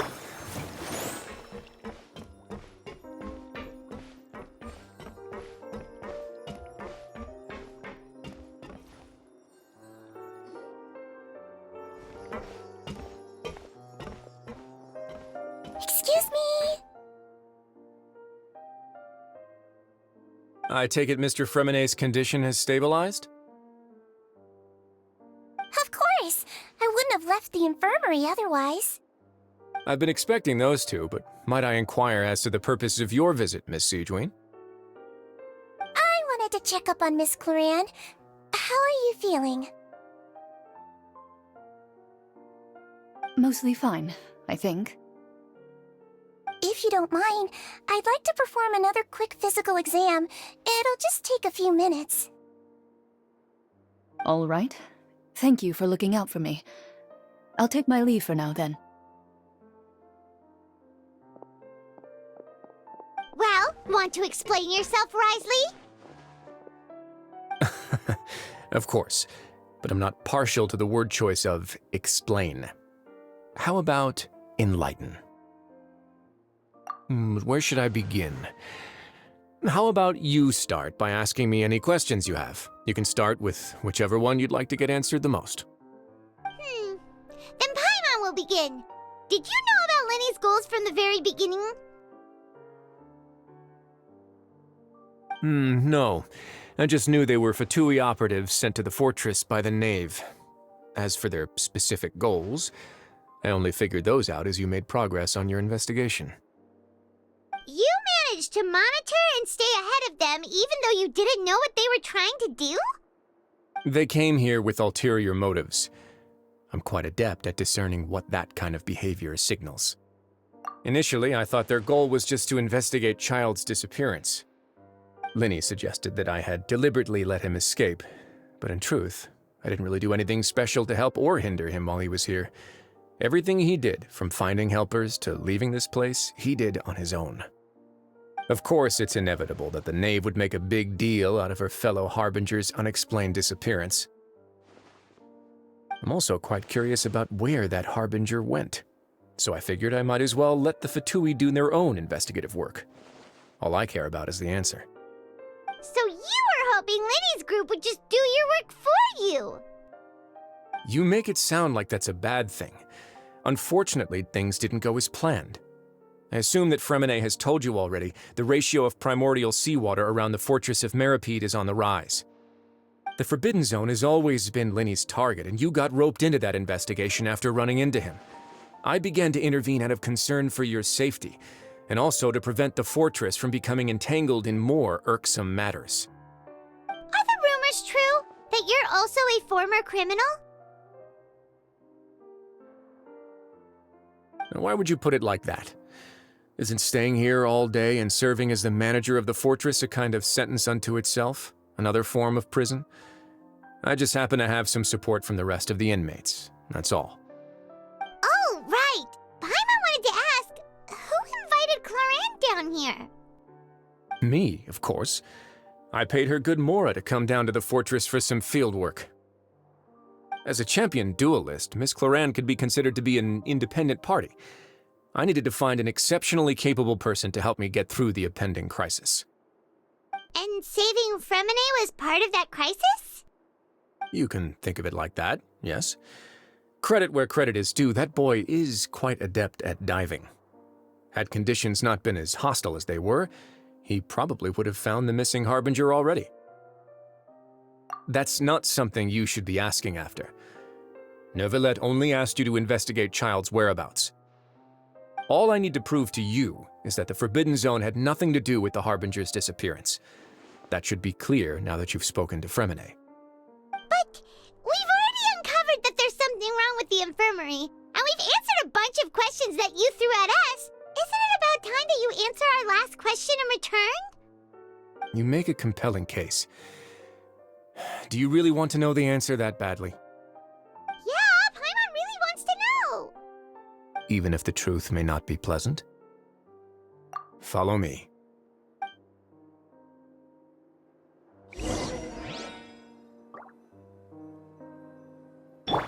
I'll protect us.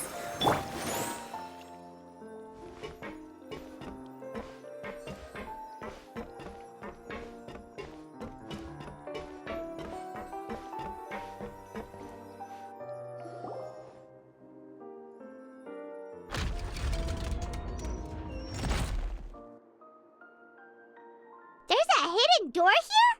And a whole basement behind it? Huh. You're pretty good at hiding stuff, Risley. It seems you've forgotten just what kind of place the Fortress of Meripede is.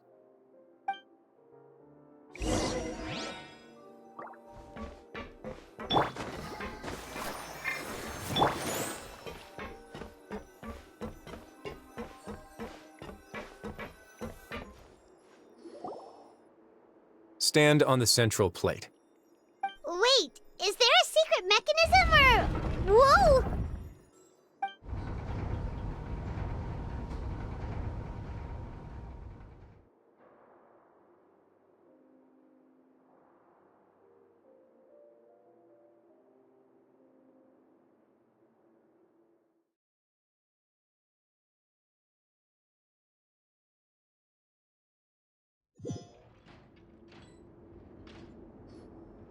So, this is the Forbidden Zone?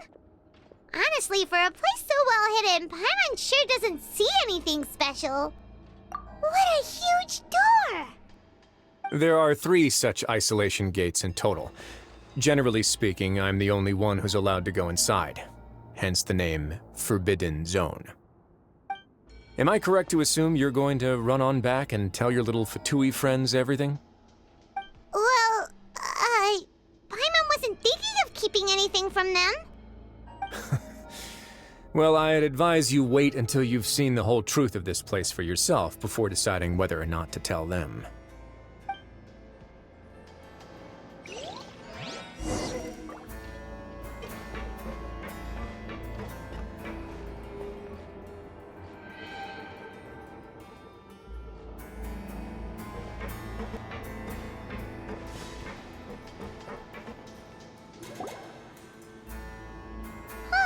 So there's a switch on the side. Stand back.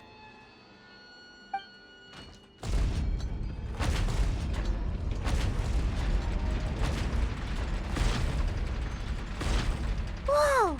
They all just went up one by one. Go on, have a look.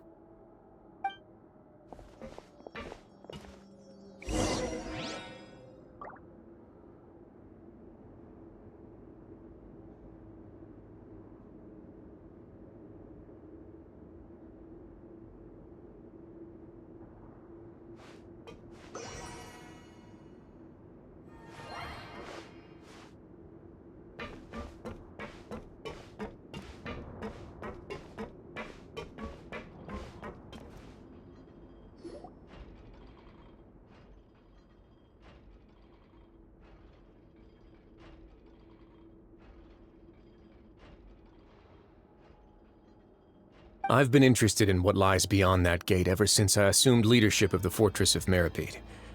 Of course, it would be unwise to recklessly open it, but it'd also be risky and negligent to simply ignore any potential danger that could be behind it.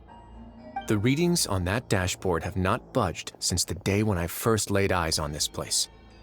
But over the past year, the needle has crept upwards from its original position, likely because some parameter it's been tracking has changed, if only infinitesimally. Normally I would have ignored it, but I happened to have some free time when I noticed it, so I investigated. Any guesses what the reading could be tracking? Very reasonable guesses. I've considered both of those as well. Unfortunately, our dashboard is tracking something less ordinary. The temperature should vary with weather and climate changes, so for something that rarely shifts, the water pressure is more likely. We ran a few tests to increase the pressure from the outside, but the readings didn't change at all. Later on, a few more possibilities occurred to me, such as a potential connection with the primordial sea. I began to make a few preparations based on that hypothesis. Over the past few days, the needle has moved again. With that, and the symptoms that Fremine displayed after leaving the fortress, I can now confidently conclude that the readings represent the concentration of primordial seawater in the seawater nearby. The concentration of primordial seawater? But we're already under the sea! And that is precisely the problem. We're at the bottom of the sea, and now we're surrounded by toxic seawater. Somehow, primordial seawater got mixed in, and the concentration is steadily rising. Yes. That's very likely. But forget about the two of us. Not even Novelette knows where the primordial sea could be, much less where we could find and plug a leak. Oh. Oh! Seems like you've figured it out. I believe the primordial sea lies directly beneath this sluice gate. For some reason, the primordial seawater levels have risen significantly, and it's now very close to us. The indicators are now red. Although the gate still stands, some primordial seawater has already leaked out and mixed into the sea around us. If this continues, soon it will no longer be able to hold back the primordial sea at all.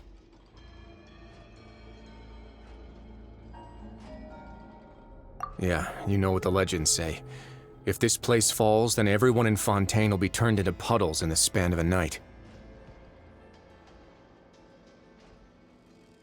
But that's just too weird! Why would the Fortress of Meripede be built right above a sluice gate for the Primordial Sea? Who built this place anyway? Your expression tells me you think this might be part of a vast, complicated conspiracy. To be honest, you might find the actual answer may be exceedingly boring. It's just that the secret of the Forbidden Zone had been long forgotten by the nation before I rediscovered it with my research. There's no single founder of the Fortress of Meripede in any traditional sense. What we know about its history has been left to us by the people who used to live here. When the previous Hydro Archon Egeria ruled the land, all convicted criminals from Fontaine were exiled. The people drove the criminals away like a wolf pack chasing away the banished. The criminals received no sympathy of any kind from the people. They were exiled to the desolate seaside, where they experienced only pain, struggle, and the bone-chilling cold. Some of them began to repent, and prayed to the Hydro Archon, asking if there was still anything they could do. The Hydro Archon took pity on them, and said, "You may go guard my secret, deep underneath the waves." And so, leaning on the power of the Hydro Archon, they gathered underneath the sea and began to build a fortress. They became a community down there in the deeps, and over the years helped it to grow. As the number of exiles increased, more and more people joined the community. When the first group of exiles died, they left the yet unfinished fortress to their successors. The Hydro Archon continued to lend her support, allowing the fortress and what it stood for to continue growing ever larger. Before long, this dark underwater fortress became the sinner's only home. And with that, the people here stopped referring to the fortress as a prison. They saw themselves as repenting sinners who would regain their freedom once they had sufficiently redeemed themselves. But as time went on, people also realized that the fortress was a lonely place. Once they had gotten used to life here, they could no longer feel comfortable living in the overworld. Once they had finished serving their sentences, some people left and some others chose to stay. They'd find some idle position and let their withered souls fade away with the ancient secrets of the past. After many, many centuries, few people still remember the reason for the fortress's founding. Now they just see it as an integral pillar of Fontainian society, as the place where criminals deserve to be sent. Now and again, researchers manage to break one law or another and live out their days in the fortress. I learned all this from an elderly historian. Everyone else just thought he'd made it all up.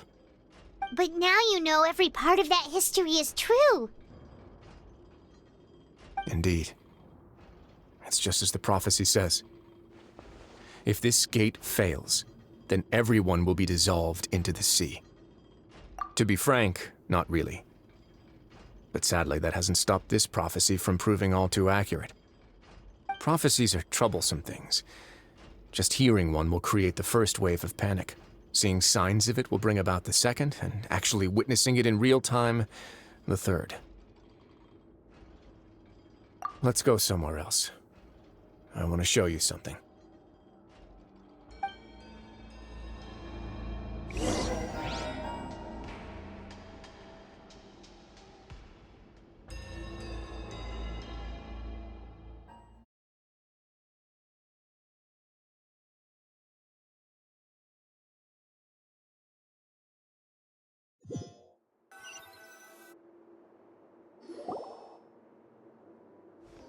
This is it. Your Grace, perfect timing. The results from our last round of experiments have... Wait, Jurier, he's not alone! Huh? Lorvine and Jurier?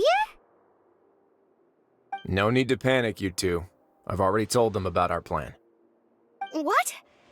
After you warned us not to tell a single soul about any of this? I'm skeptical as well. Are you sure they are trustworthy? The results speak for themselves, don't they? These two may already know more than you could ever imagine. All right then, if your grace insists. They seem harmless enough, so I'll trust them for now. Well, how about some reintroductions? This is Jurier, one of the highest-ranked researchers from the Fontaine Research Institute. He used to work under Edwin. I trust that you've heard of Edwin?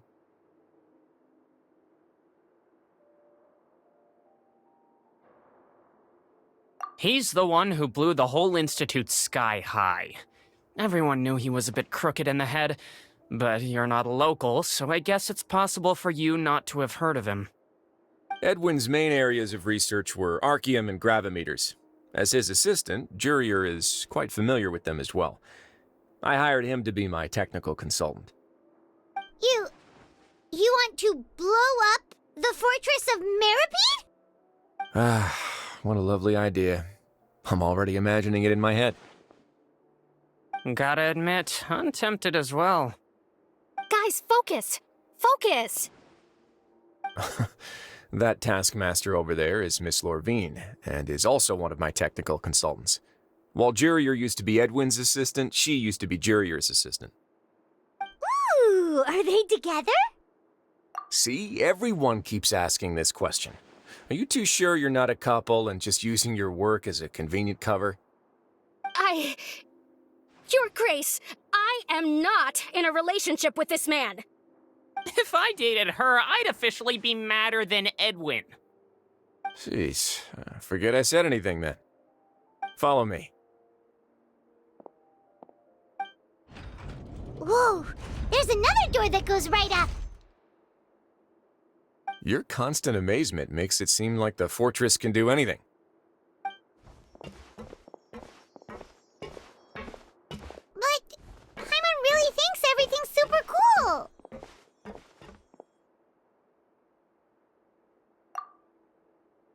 Well, let's spice it up a bit. And here you go.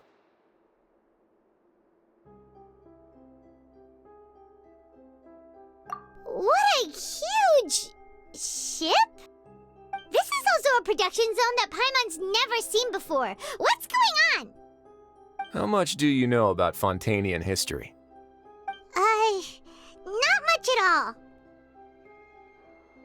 Well, then maybe you haven't heard the story of ancient Lemuria.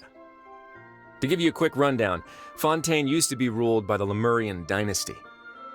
According to legend, the Lemurian king Remus came to this land after being inspired by divine revelation and found the seer Sibila, who had taken on the form of a golden bee. Taking the golden bee with him and riding on a huge ship, the Fortuna, he created his nation above the surging waves. He called his nation Lemuria and used the Fortuna to incessantly search for new tribes and islands, calling on them to join his empire. There's a ship in this story too? Where there's water, there'll be ships. People believe that hope can always be found at the end of a voyage. Do you believe that too? To a point, I think. As you've already seen, I have a whole factory's worth of labor, materials, and technology at my disposal. Certainly can't hurt to give it a try. So the moment I began to speculate that the primordial sea might lie underneath the gate, I also began this project. Were you inspired by the legendary Fortuna? Maybe. Fontainians need something to hold on to cope with the impending disaster. Were the workers to find out the truth behind this ship, riots would destroy the fortress faster than any catastrophe.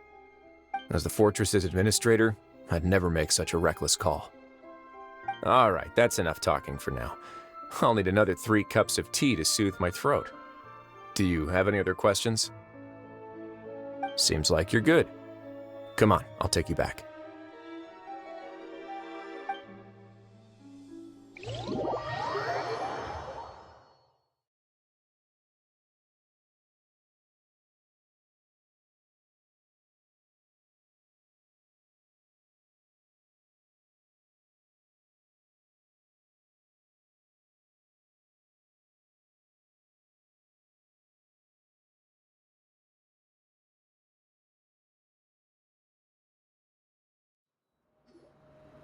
I'll leave you here for now. Oh, thank you so much. No worries. But don't forget, it's up to you whether or not you want to share what you just saw. What you do from here on out will likely affect those three as well.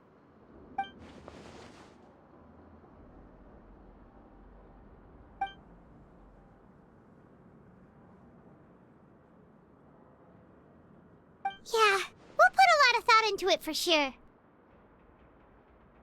Great. I look forward to what happens next.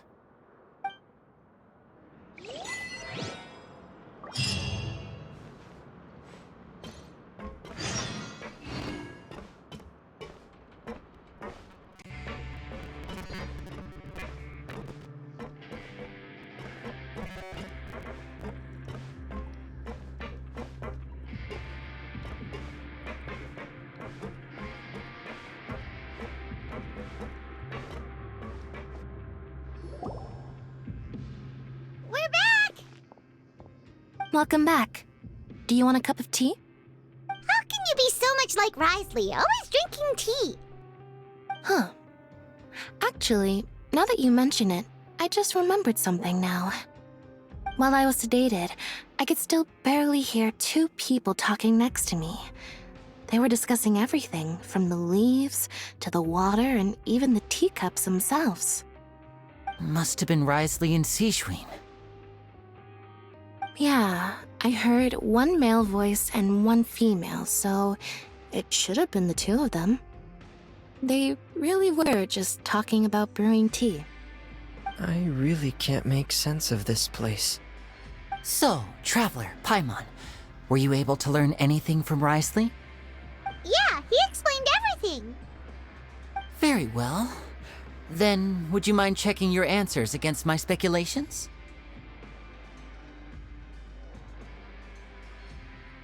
Yeah, I took the time to rest, so I'm feeling a lot more relaxed now. Nobody else is around, and Miss Sejuin is also busy with something or other, so let's just talk here. All right, then I'll posit my theories. I asked myself 3 questions. Firstly, why was Fremine affected by the primordial seawater? It was because he dove into the sea. My theory is, the long-lost primordial sea is probably very close to the fortress of Mirapede. Whoa, he's good. He got that right on the first try. That's our Lenny. Secondly, Risley's attitude changed dramatically during the course of our stay here. He ignored us completely at first, then suddenly roadblocked us. Why? I spent quite a long time thinking about this. If he has been monitoring the Fatui since the very beginning, he probably ignored us at first because he was hoping we could find Master Child for him. What's more, the Fortress of Mirapede is not part of Fontaine's court system, nor does it report to Udex Nervulet. Risley is basically the king of a no-man's land. As long as the fortress doesn't do anything about Master Child's disappearance, Father can use it to pressure the Fontaine authorities. And while the two factions are pitted against each other, Risley will be free to move between the parties of interest. If I had to guess, he probably has something that he's working on himself. It's likely related to the secret of the infirmary, but I just can't think of what it could be.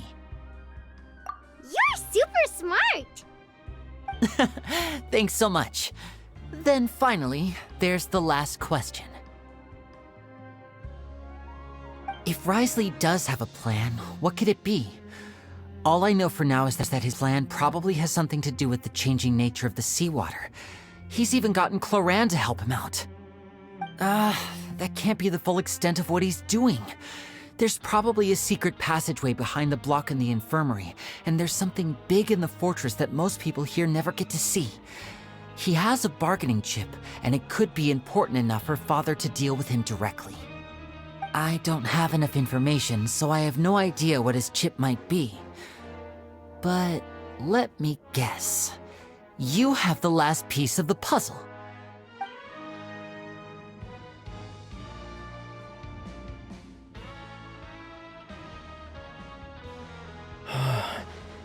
I can't can't believe it. The sea will engulf everyone. Just like the prophecy said. Could Risley have wanted to meet Father to figure out a way to deal with this crisis? If you remember, I once mentioned that Father sees the House of the Hearth as her base of operations, and she truly wants to resolve the crisis. But how could Risley have known that? Or perhaps he didn't know, and just wanted to bring Father over to his side? Which could be why he said he just wanted to negotiate. Yeah, that makes sense to me. I understand your concerns as well, Traveler. I'll figure out a way to pass this on to our father. No matter what, we're on your side. The two of you have already aided us far too much. We probably wouldn't be standing here right now if not for you. If you ever need anything else going forward, please come to the House of the Hearth at any time. Though you may not share the sentiment, after all that we've gone through together, the three of us basically see you as family now. You have my gratitude. Thank you for protecting Linny when it really mattered. And thank you for sharing the secrets of the fortress with us. We didn't think you were going to do it. Why are you being so formal all of a sudden? Given your strength, you might not need our help at all. But if you are ever in danger, we will try our best to protect you. Aw, the sound of that makes Paimon feel all warm and safe inside.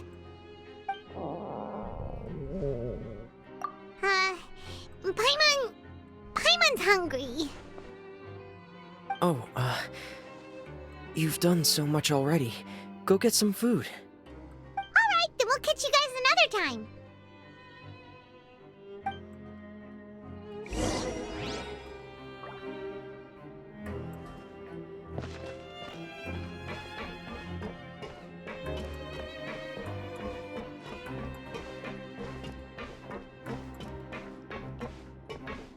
Kids these days.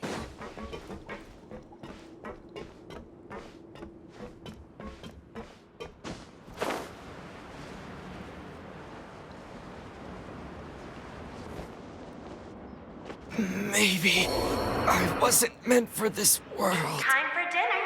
Welfare meals now being served in the coupon cafeteria. Come on, let's go pick up ours as well. Traveler and Paimon, over here. Are you here for dinner too, Miss Sijween? And I'm taking the opportunity to prepare Miss Cloran's dinner as well. Huh. You're right. She's actually sitting in the fortress cafeteria. What would you like to eat? Yep, you can. I've already talked to our chef, Mr. Wolsey. It's all on me today, so you can get whatever you'd like. Me too! Don't forget Paimon! No problem. Just leave it to me.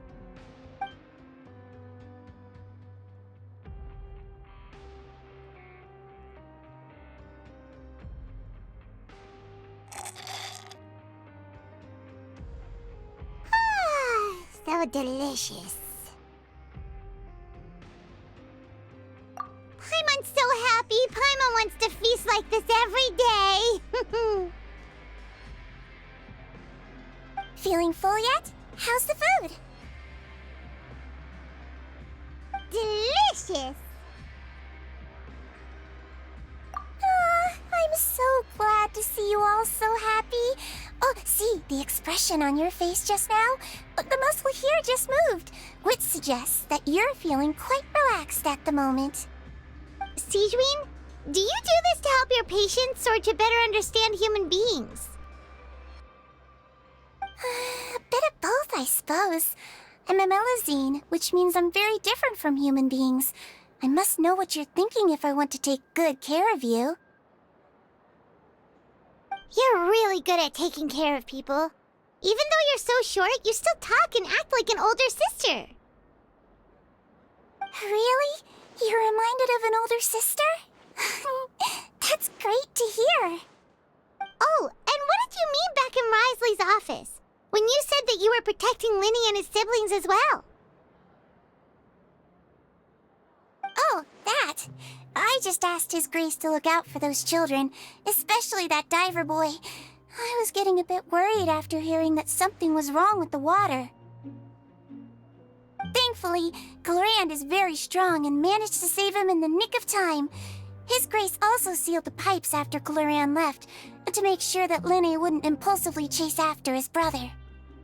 Although the path was blocked, we still stationed some guards there to stop anyone from approaching. They were instructed to only open the door once Miss Glorand had returned. Oh, and I was keeping an eye on Mr. Linne as well. We had to press him, but we couldn't allow him to be in any real danger.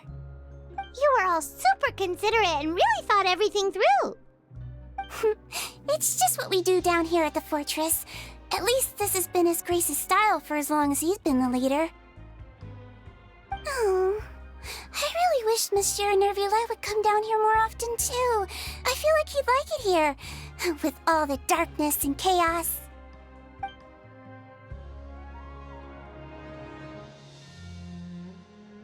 Get a good night's rest, you two.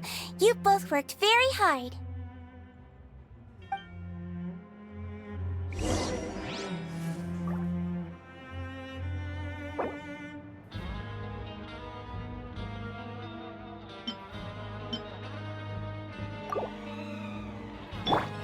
Let the show begin.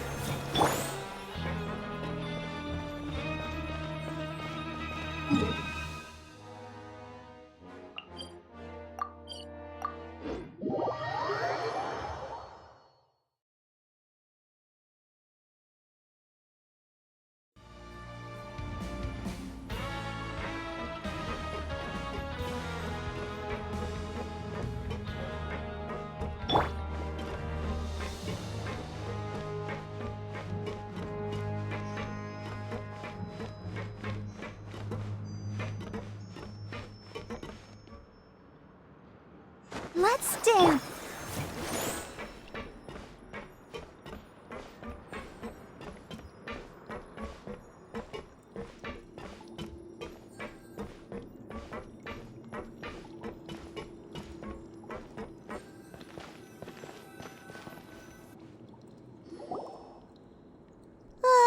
So much has happened. Paimon just feels absolutely exhausted now that she's finally relaxed. Paimon's super sleepy. Are you sleepy too?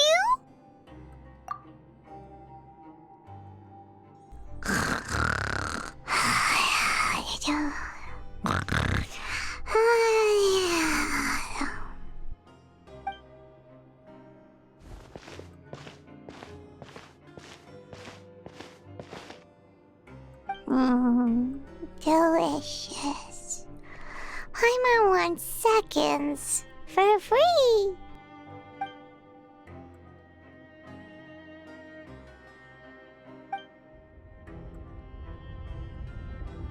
Out of my way! Get out of my way! What happened? Why is everyone running? No idea, but something must have happened. Stop asking!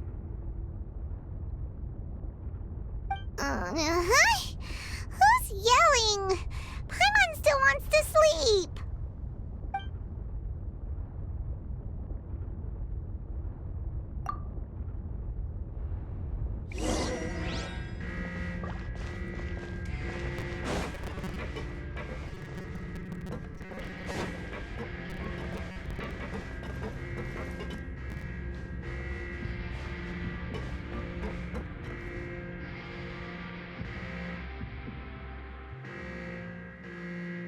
What happened? Why is everyone running around? Hey, what are you doing? No time to explain, mate. Goodbye. Hey, wait!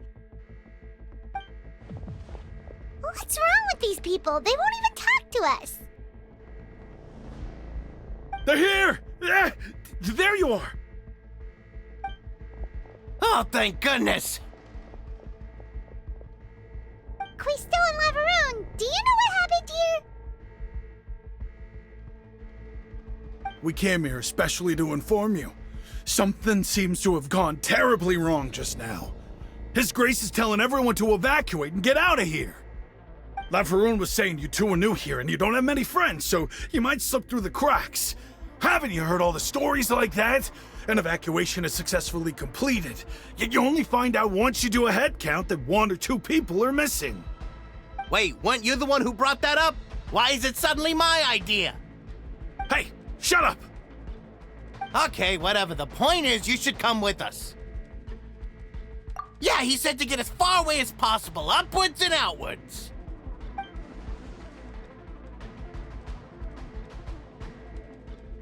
Oh no, it can't be that thing! Whoa, wait, what? What? Hey, where are you going? We have to go find the Duke! You two just go and get out! Go on without us! Hey, hey! Be careful! Attention! Please evacuate upwards and outwards, upwards and outwards. If you're already at the topmost layer, then try to move as far outwards as possible.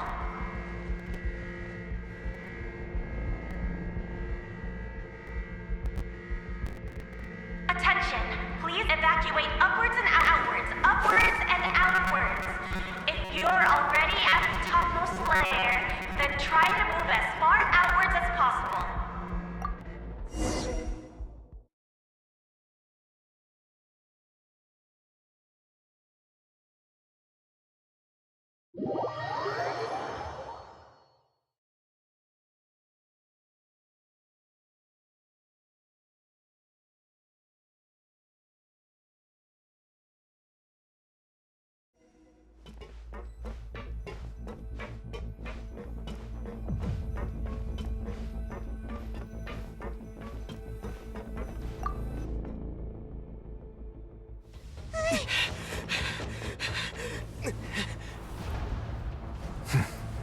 They're here. Just like I said. We have it! Huh.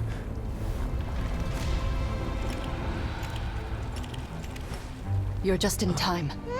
But be ready to run.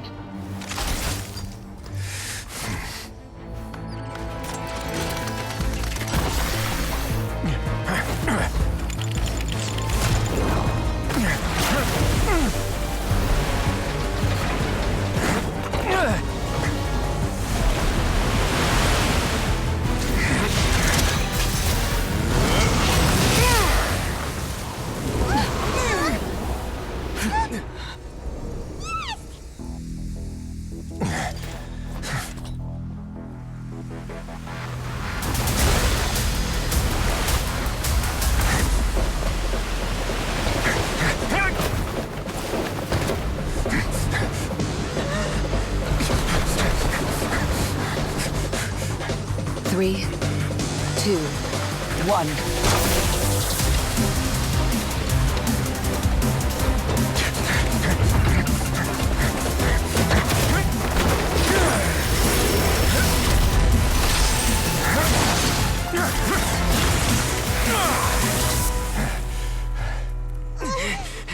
This won't hold it for long. Find Neuvillette. Tell him the defenses are about to collapse. Then what will happen to you? Until he arrives, we're the last line of defense.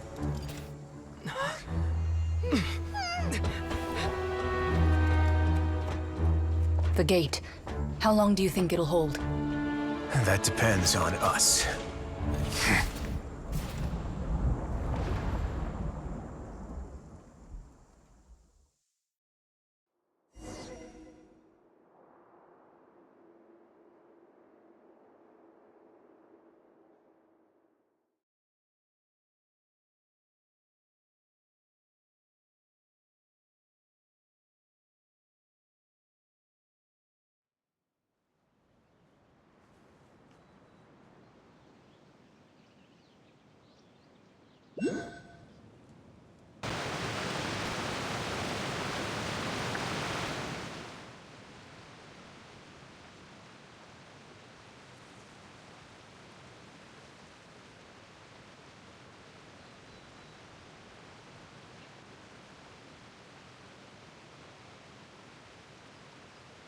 Will do. You have my sincerest gratitude.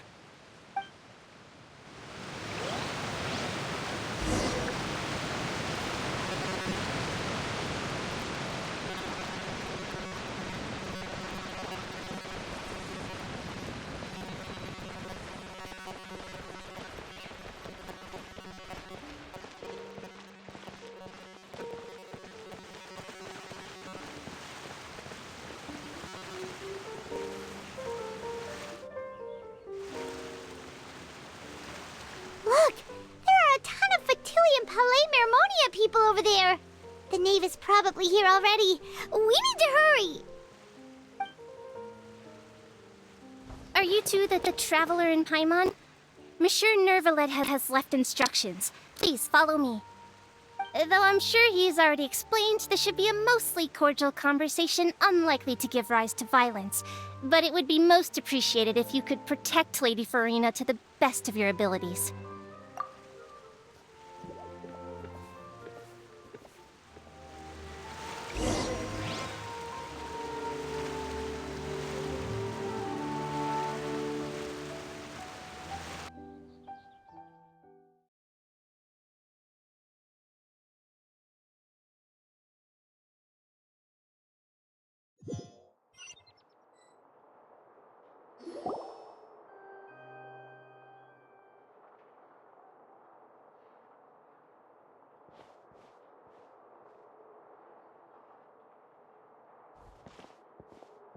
Oh, so you two are the honored guests Miss Farina mentioned. Of course, of course! How could they not attend a meeting such as this? I must always have 2 or more guests at my dessert table. Otherwise, the occasion would be too lonely and unbecoming of my station. It is my pleasure to make your acquaintance, traveler. I have heard much of your accomplishments. I am the Knave, one of the 11 Fatui Harbingers.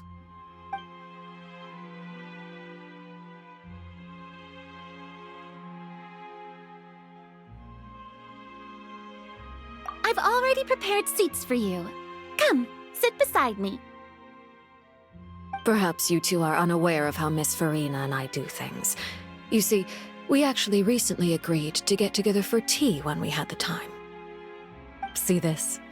This is a limited type of confectionery that Miss Farina simply adores. There are only 16 slices sold every day. Here, why don't you and Paimon have a taste?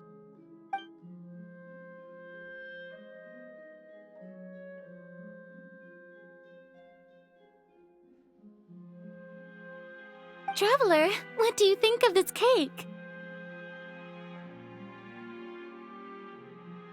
That's good to hear. So what Child said was on the mark after all. You do share a taste in desserts with Farina and I.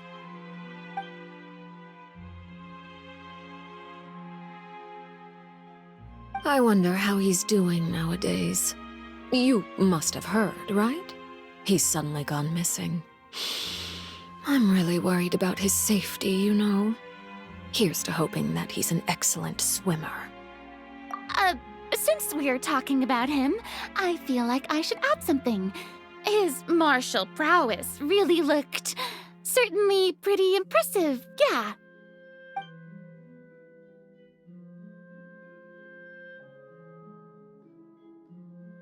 Oh, so you're also familiar with his aptitude for fighting, Miss Farina. Oh, right. I almost forgot. Child was subdued by Udex Neuvillette right in front of you. Against ordinary people, my colleague would never be on the back foot. But alas, he just never imagined he'd run into such a person. I must express my admiration for Monsieur Neuvillette. Coming from you, that's not surprising at all. But I thought you would be happier to hear the news. Of course, but it's still a bit of a shame. You see, I would have been far happier had I received this news somewhat earlier. As you well know, a long time has passed since Child disappeared.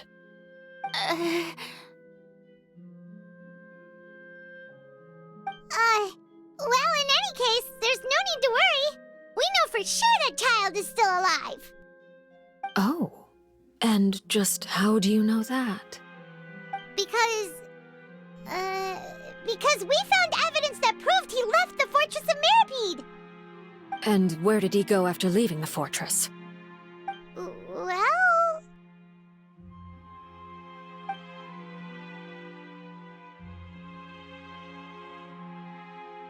The Fortress of Mirapede lies deep beneath the waves. Unless he pranced right out of the main gate, he must have had to swim for it. Do you have any proof that he surfaced safely?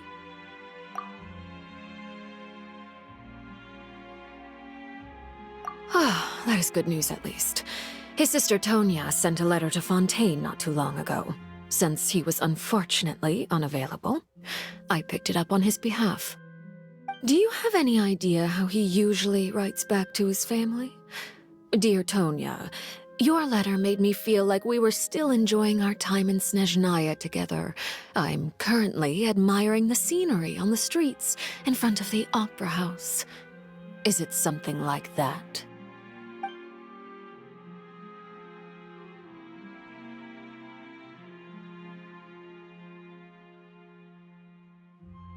All letters tend to follow the same few formats anyway, right? As long as the contents are accurate, it doesn't matter so much how it's written or how it's worded. Huh? Hold on. The water in the teacup is shaking. I suppose this is also a sign of things to come, Miss Farina. Huh? I don't quite understand what you're trying to say. Have we entered into the next stage of the prophecy?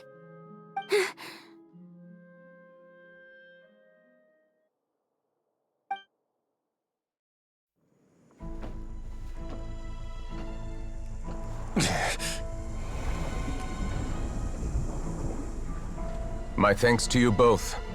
I will take it from here.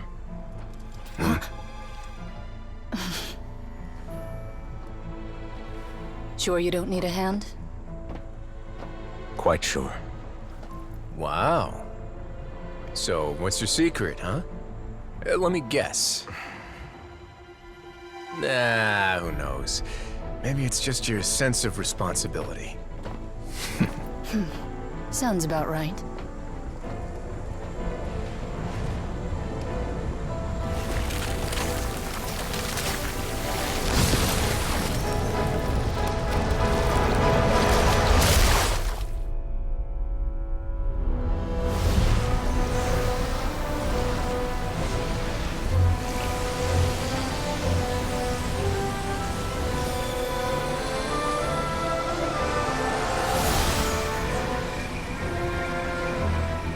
Day may come when the prophecy is fulfilled and the waters burst forth.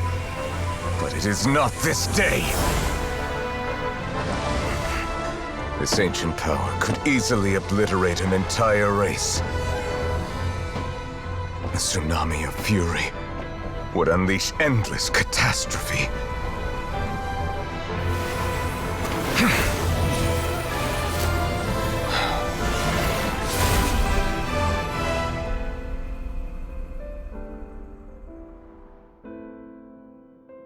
This sentence is too severe.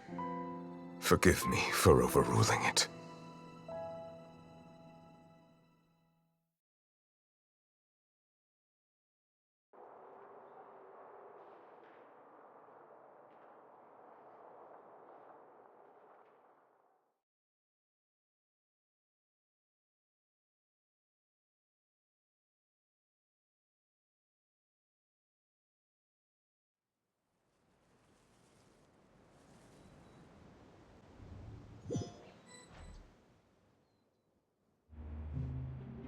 All right. Seems like the problem inside has been suppressed. Let me guess, we're safe for now. Indeed. But only for now. I win this bet. You owe me a present. Very well. It was indeed just as you said. You made a bet? We made a bet on the size of your entourage. Cloran thought you wouldn't come down by yourself. I figured you would have at least brought a few people along for appearance's sake. It appears I underestimated just how confidential the mission was. Shouldn't you have gotten used to confidential missions by now? That's just how the courts operate. So what gift must the loser give? Tea? He already has tons of tea in his office. I'm thinking about a set of legal codices. That wouldn't happen to be a dig at my lack of legal awareness, would it? Well, I'm sure His Grace doesn't consider the fortress to be outside the law. I was under the impression the residents of a place like this would be uninterested in the legal codices. That was obviously a joke. Anyway, you've still got some unfinished business to attend to in the overworld, correct? No need to stay here if you have a pressing matter. We all know you can't leave Palais Mermonia for long. Thank you. I hope everything went smoothly with the Fatui Harbinger.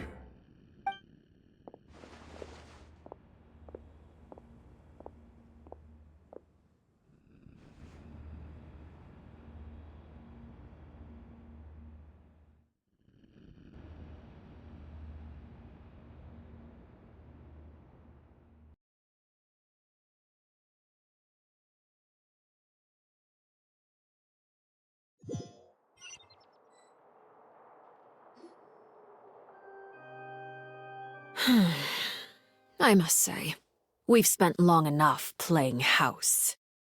Miss Farina, as the Hydro Archon, I am sure you understand the exact meaning of the phenomenon we just witnessed.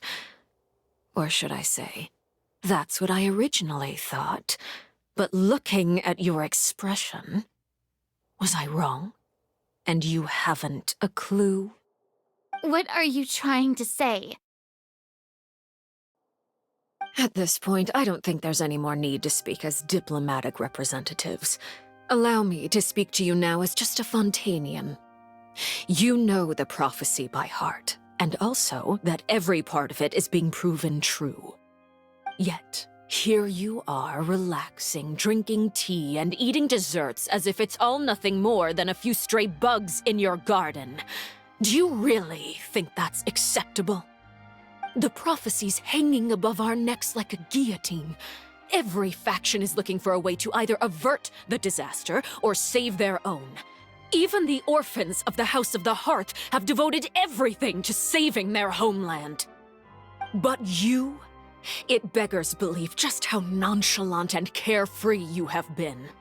From the very beginning, you, the god Focalor, you have utterly failed to take action. You're wrong. I've never ignored the prophecy, nor have I just been passing the time in self-indulgence. Retract your accusation and stop doubting the wisdom of the gods with such absurd conjectures! I am not alone in my doubts, you know.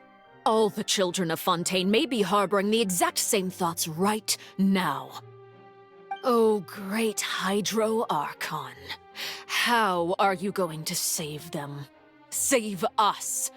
How are the people you've sworn to protect supposed to survive in a land that will soon disappear beneath the waves? I have my ways, and I've been working on them for all this time. Even if you look down upon me, you have no right to judge me! Fontaine will be saved. Even if I still cannot see the true future right now, as long as I continue on as I am, I will be able to hold my head up high!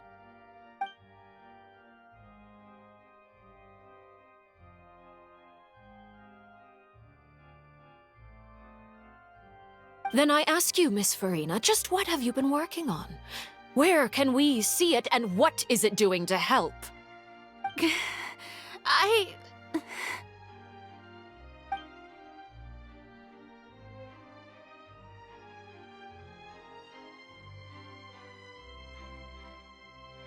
My machinations are just like the prophecy itself. They will only reveal themselves at the fated time. It is just that beings like yourselves are unable to perceive them as of yet. I see. As a god, the proof of your labor always lies beyond prying mortal eyes. Allow me to be so bold as to ask another way. Would it be possible for you to tell us the parts of your plan that are not confidential? Such as your emergency response plan for the impending disaster? an emergency response plan? Oh, that look in your eyes. Have you not even prepared one of those? The emergency response plan is also strictly confidential. Then allow me to jog your memory. Miss Farina, what is the purpose of your Oratrice Mécanique d'Analyse Cardinal? And what do you plan to do with the massive amounts of indemnitium that has accumulated over the years? The Oratrice? It's just like it appears to be. So you also have no idea. If I'm not mistaken, someone's using it to prepare for something. But unfortunately, it would seem that someone is not you, Miss Farina. I first caught wind of this when Linny tried to investigate the Oratrice in the Opera House. You see, even just getting close to the core contaminated him with an extremely large amount of indemnitium.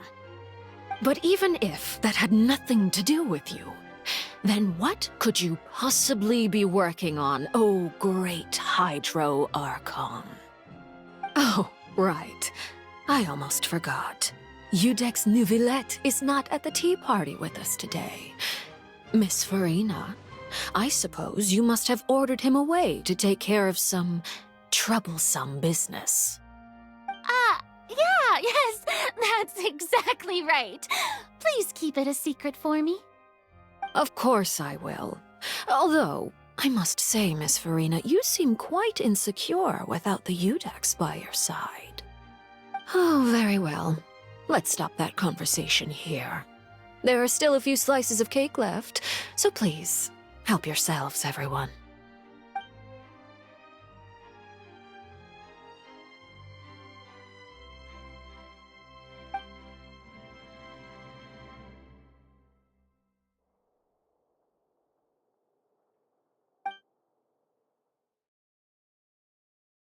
Traveler, I heard that you were recently commissioned to handle a few matters on behalf of the Udex. Why don't you take an extra slice of cake? Those who work hard deserve gratitude and praise. You too, Paimon. Thank you. Paimon will take you up on that offer.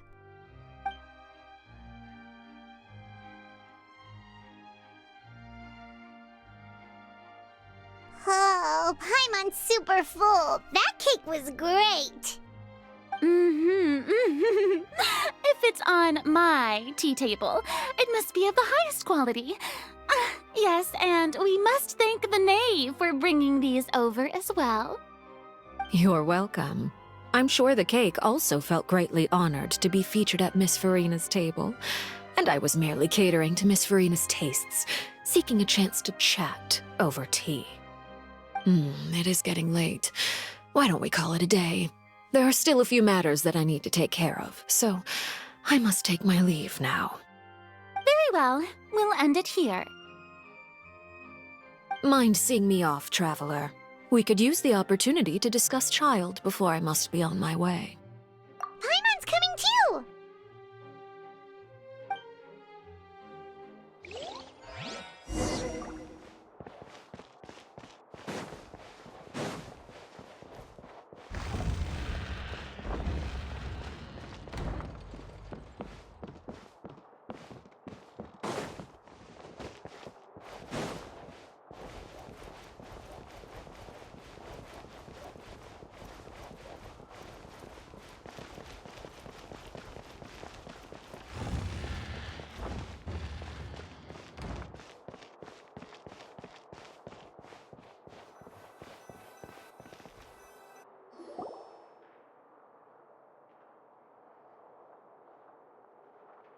I'm glad that you were willing to come with me. Of course, Child was just an excuse. I have no interest in your dealings with him. That's what Paimon thought. You lent your aid to the children of the House of the Hearth. As their father, I would like to express my gratitude. Do I look like an irresponsible father to you? The House of the Hearth is very important to me. You should know that I care deeply about my children. That was all. Formal topics should be discussed in formal settings, and informal topics in informal settings. I know you just returned from the fortress of Meripede. Relax. I have no intention of trying to get anything out of you. Linny, Lynette, and Fremine are still there, and I trust their judgment and abilities. They've all been working very hard and have always done all they can to fight back against anyone who tried to stop them, especially Linny. You mean Wriothesley. He's a tricky one to deal with. It's unfortunate that Linny's so eager to prove himself that he can't learn to rely on others, including me. By the way, and you can just consider this a bit of idle gossip, but what's your impression of Farina? You are outside of our disputes, and the freest person in all of Fontaine, able to move around most easily. Allow me to share my perspective with you. And that's everything that happened during the trial. Master Child was declared guilty and immediately transported to the Fortress of Meripede. Didn't he say he was coming here on vacation? Does he not feel an ounce of shame for all the trouble he has caused?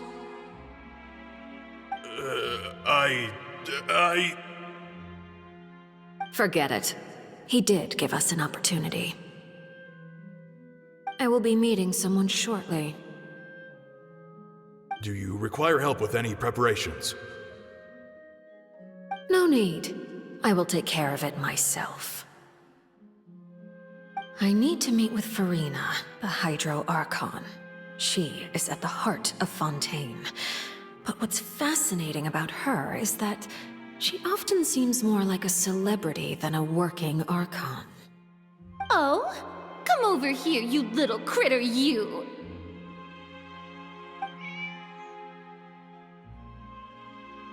You dare to run from me? Stop right this instant! My goal is just to discover the location of the Gnosis. But I didn't expect the chance to approach Farina to be handed to me on a silver platter. This is so easy, it's actually making me a bit suspicious.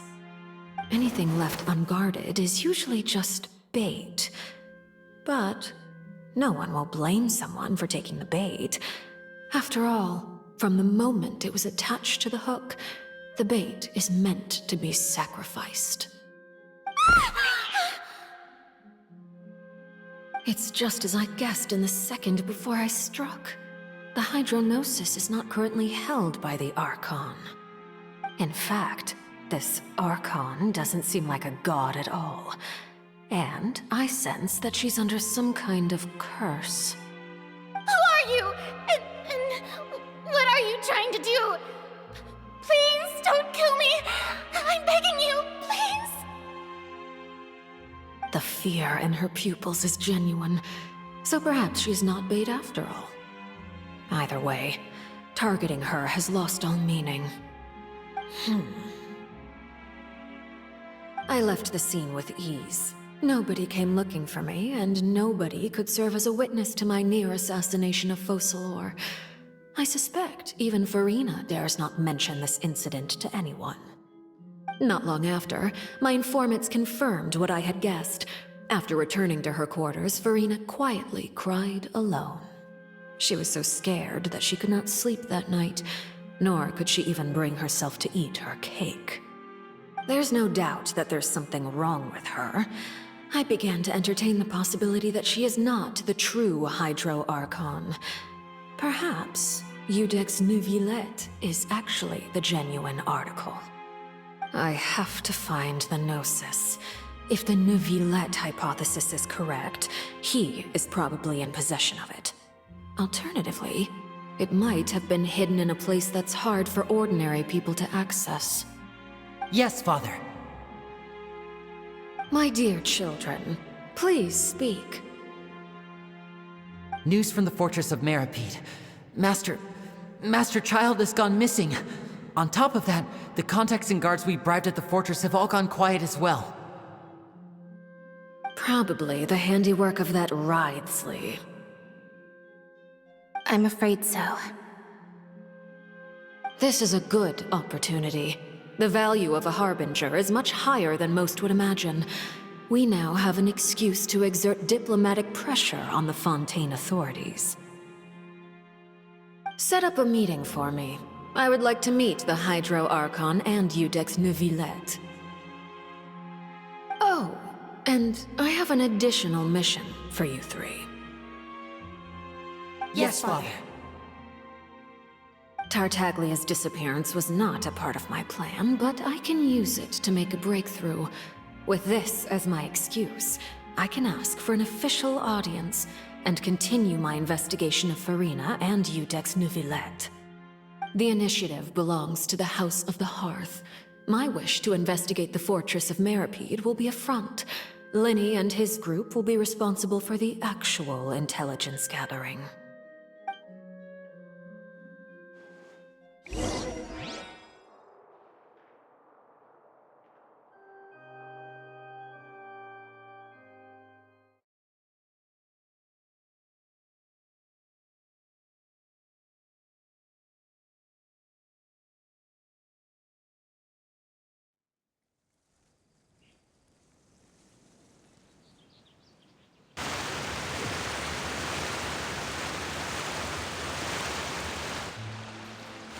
You should know the rest.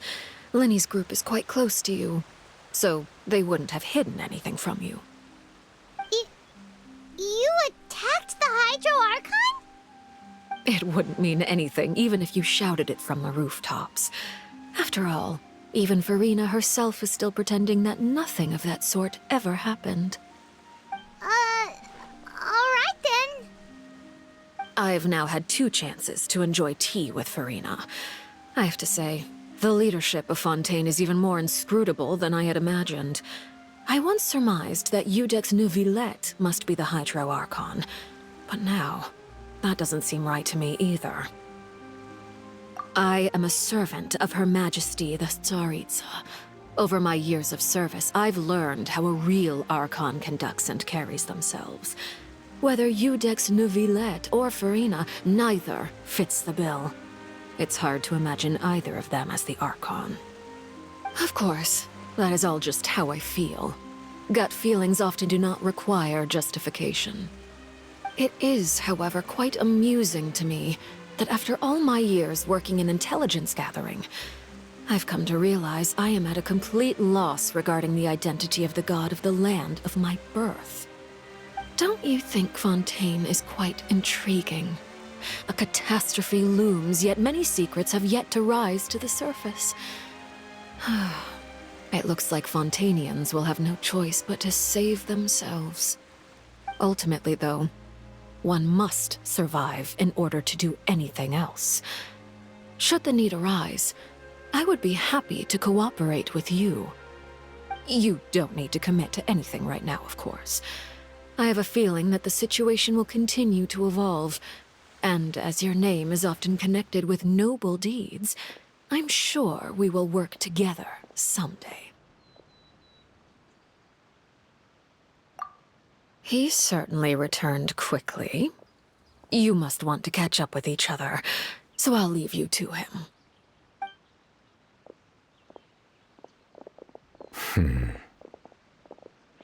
Neuvillette, is it over? For now, yes.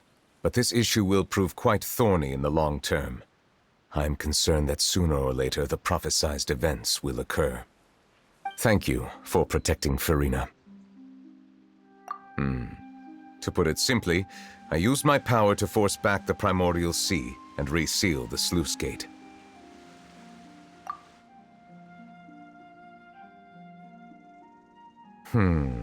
So as expected, the knave has turned up the pressure on Farina. She's trying to feel her out, though I'm still unsure as to her motives. Permission granted.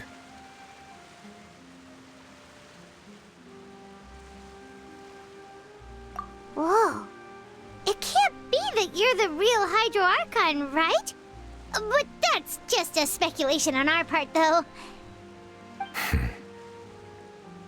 You can't tell us? Then that's okay. We can talk about something else. We won't try to force you. You guys in Fontaine are super strange. If by the phrase, you guys, you are referring to Farina and I, then although I'm not sure just what you are trying to imply, I must clarify that I do not share her positions on a multitude of topics. I believe so. The fortress has a long and complex history. It has seen much grief and suffering. And now, another catastrophe will soon be upon us. I mourn this turn of events. Huh? Why is it raining all of a sudden?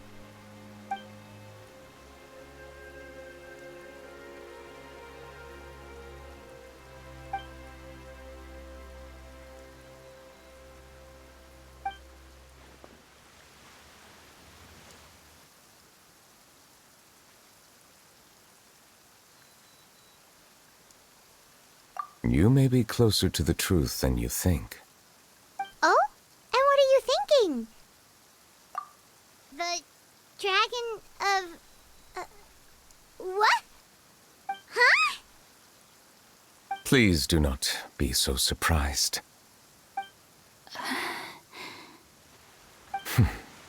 Farina?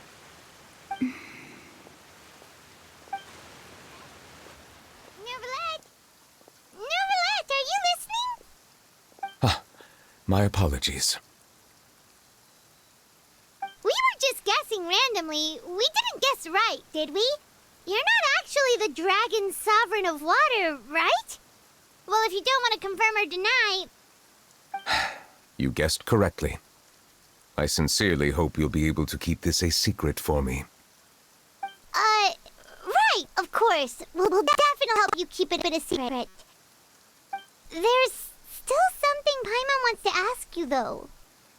Please, go ahead.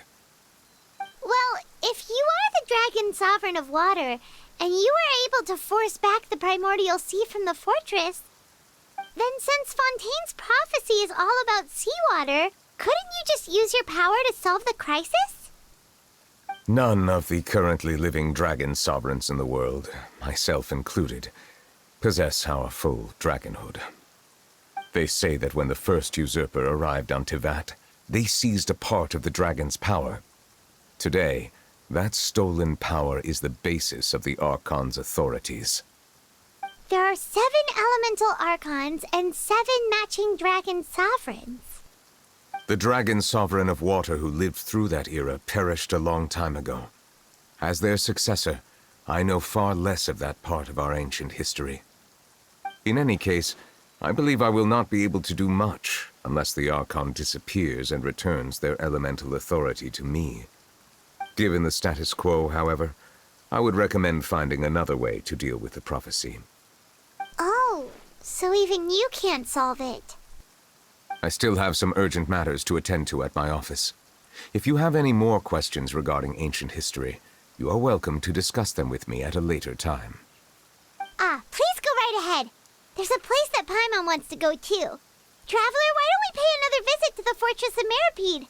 Paimon is a little... We'll see you another time. Take care.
You guys are back? Crystal! Lavaroon!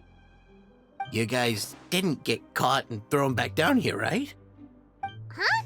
No, not at all. Ah, and here I thought you'd managed to escape from jail during all the commotion. I'd held you up as legendary jailbreakers, but now you're telling me you just never left? We're sorry, but we just had some business to take care of. All right. There's no need to get caught up in the details. We're just relieved to see you. He was super worried about you, you know. Hey, it wasn't just me. Weren't you super worried as well? Something like that, yeah. I was also transferred to work in the kitchen a few days ago. I can still hear Quisto mumbling to the carrots. Are those two all right? Do you think they made it out alive? Whenever he'd say that, I'd tell him I'm sure they're fine. Wherever they are, they're kicking back with drinks in hand, enjoying the lovely scenery. Hey, there's nothing wrong with worrying about your prison pals. Is there? I mean, considering how they always love listening to all my gossip. These two. They sure are a lot warmer and friendlier than when Paimon first met them.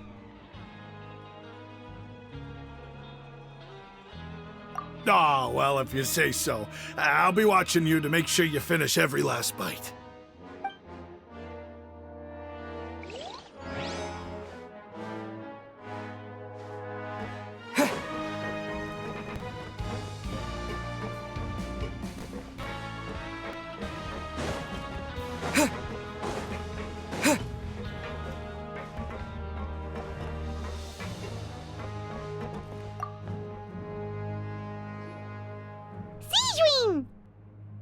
Traveler! Paimon, you're back! Are you still doing all right? Did either of you get hurt? We're fine, but what about you guys? It was such a huge mess. How bad was it? A few people sustained superficial injuries, but that's about the extent of the damage. Monsieur Nervillette paid us a visit. It was all thanks to him that we managed to suppress the crisis for the time being. Of course, we must also thank you for the help you provided. How did Nervillette know that he was needed here? Well, Monsieur Nervillette has strong resonance with the hydro element. When the water level rises, he can feel the waves produced. I ran into the bombshell bros while bandaging the injuries of the wounded.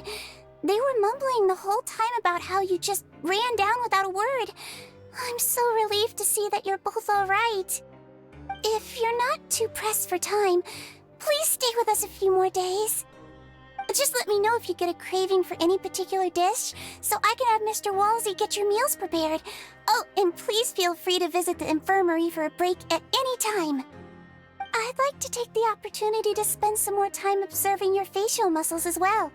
Your happy smiles are quite contagious, you know. They're so memorable, and I've missed them immensely while you were gone.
Now guess, what suit will this next card be?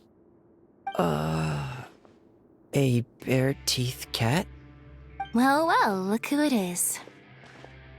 Traveler, Paimon. Hello, everyone. Looks like you're recovering nicely from it, eh? Mm-hmm. Thanks to everyone's support. Oh, right. I managed to work up the courage to thank Miss Clarant in person. Whoa, how did she react? She told me that it was nothing. It was as if saving a life wasn't a big deal to her at all.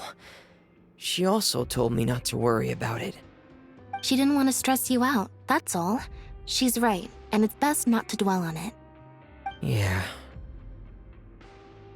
Okay, but check this out.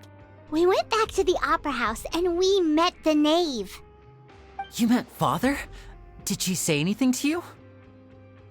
She said a few things that were, a bit hard to understand. And also that she's looking forward to working with us in the future. Her attitude towards you is even better than what we'd imagined. That's fantastic. You should believe her. She has her own way of doing things, and she'll do everything in her power to help those she considers close, which now might also include you. Mm-hmm.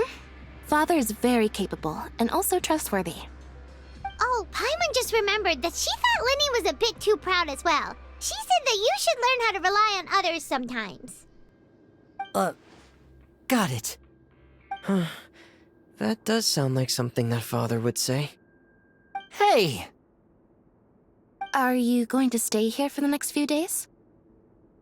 Looks like it, yeah. Excellent. I will host a tea party. For real? Then Paimon wants another serving of cake. Another implies that you were already served some delicious cake while you were up there. How lovely. Well, next time, you're going to have tea and snacks with us.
Courier?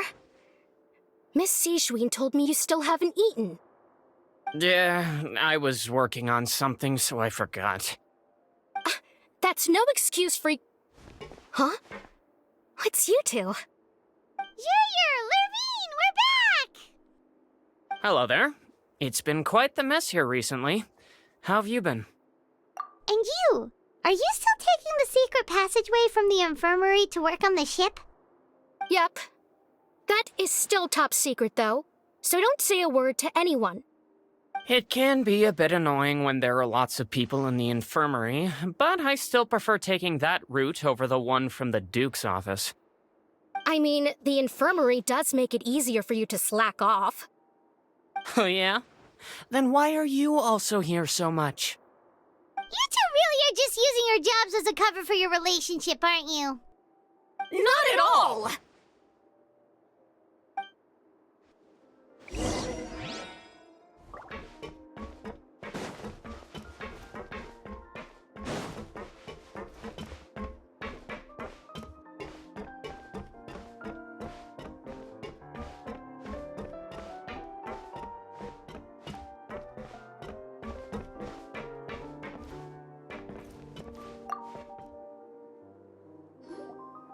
Do my eyes deceive me, or did I just see two inmates come back after making it to the surface?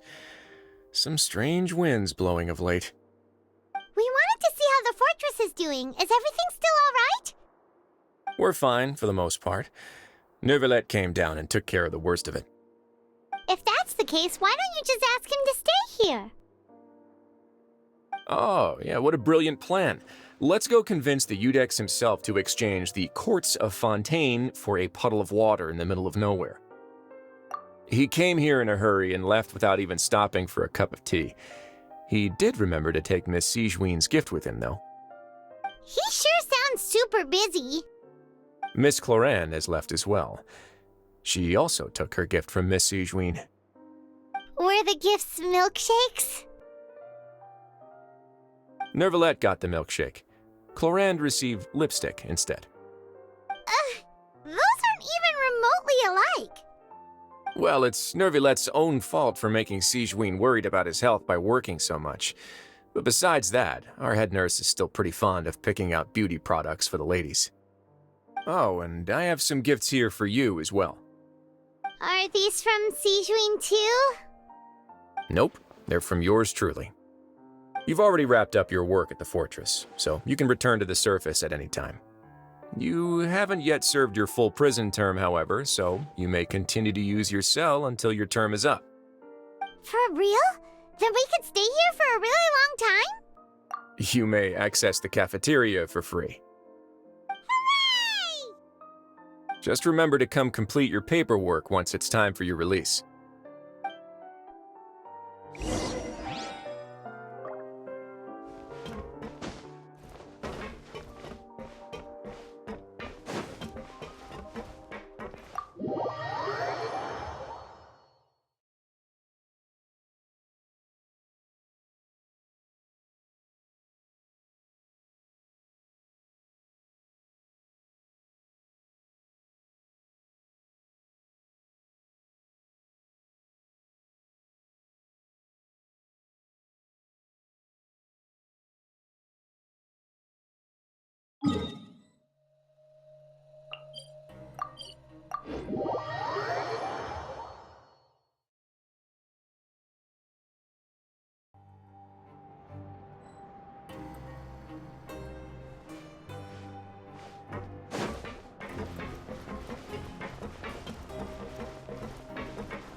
We're back in our cell again.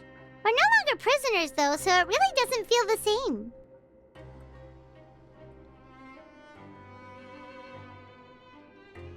Being free sure feels pretty special now.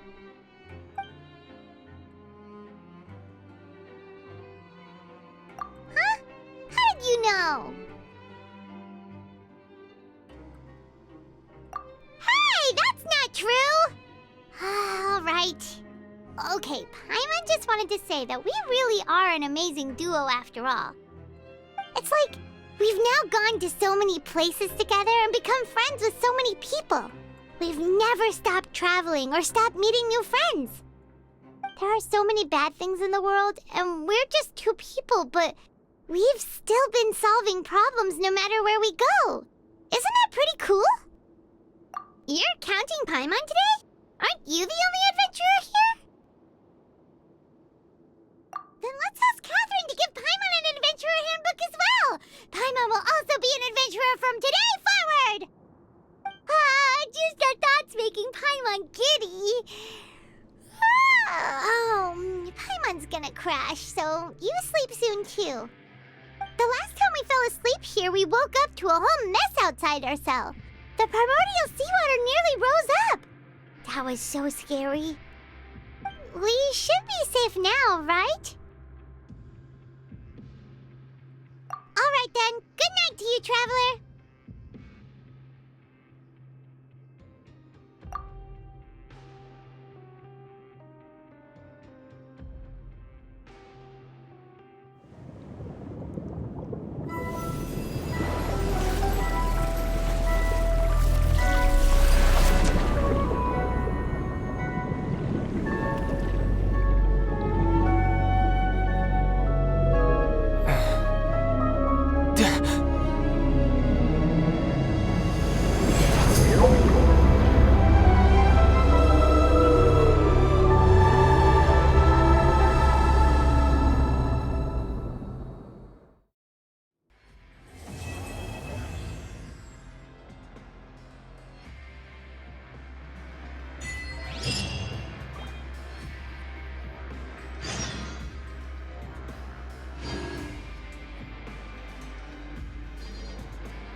Now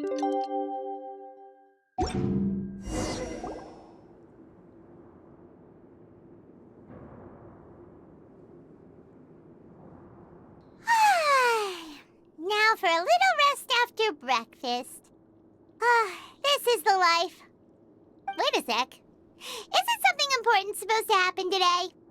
Oh, today's our big day! We're supposed to leave the Fortress of Mirapede! Come on, we've got to go complete the release procedures now!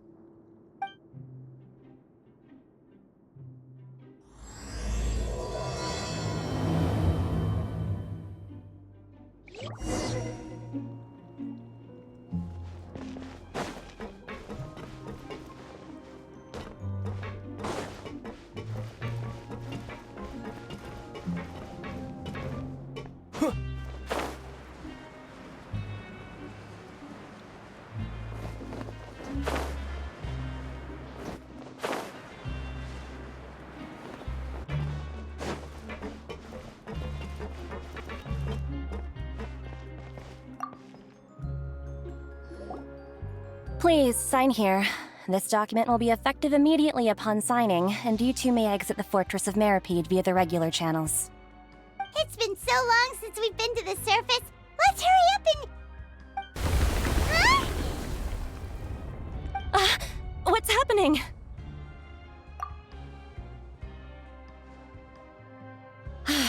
I'm fine, thanks. But I wonder what that tremor was just now.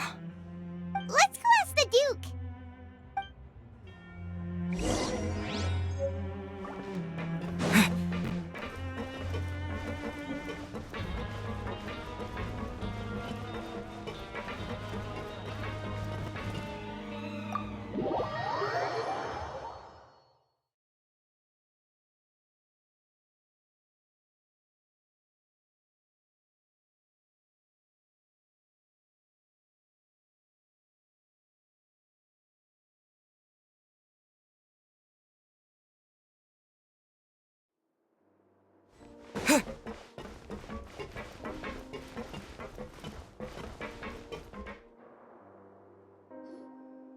Your Grace?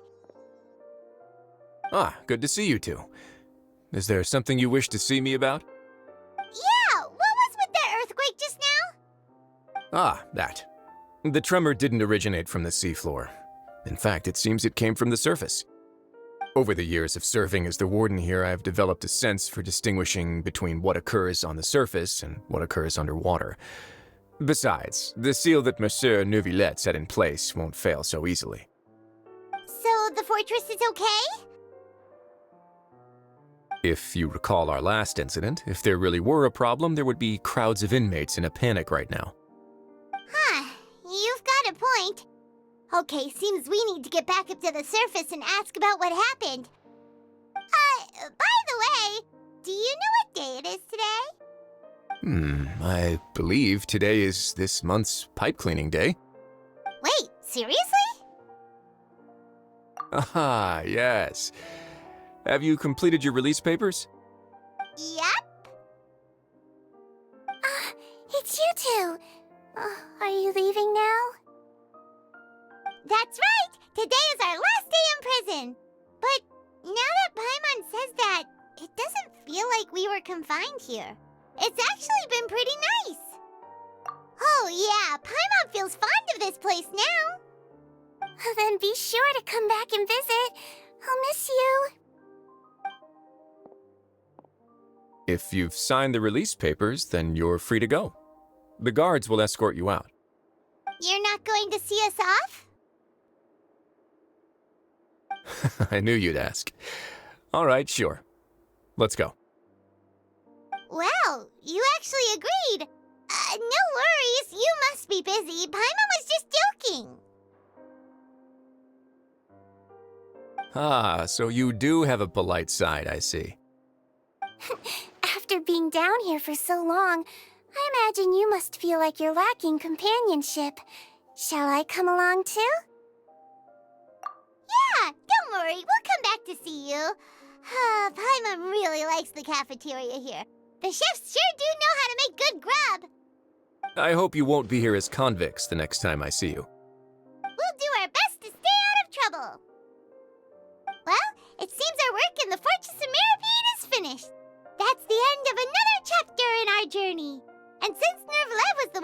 us to come here.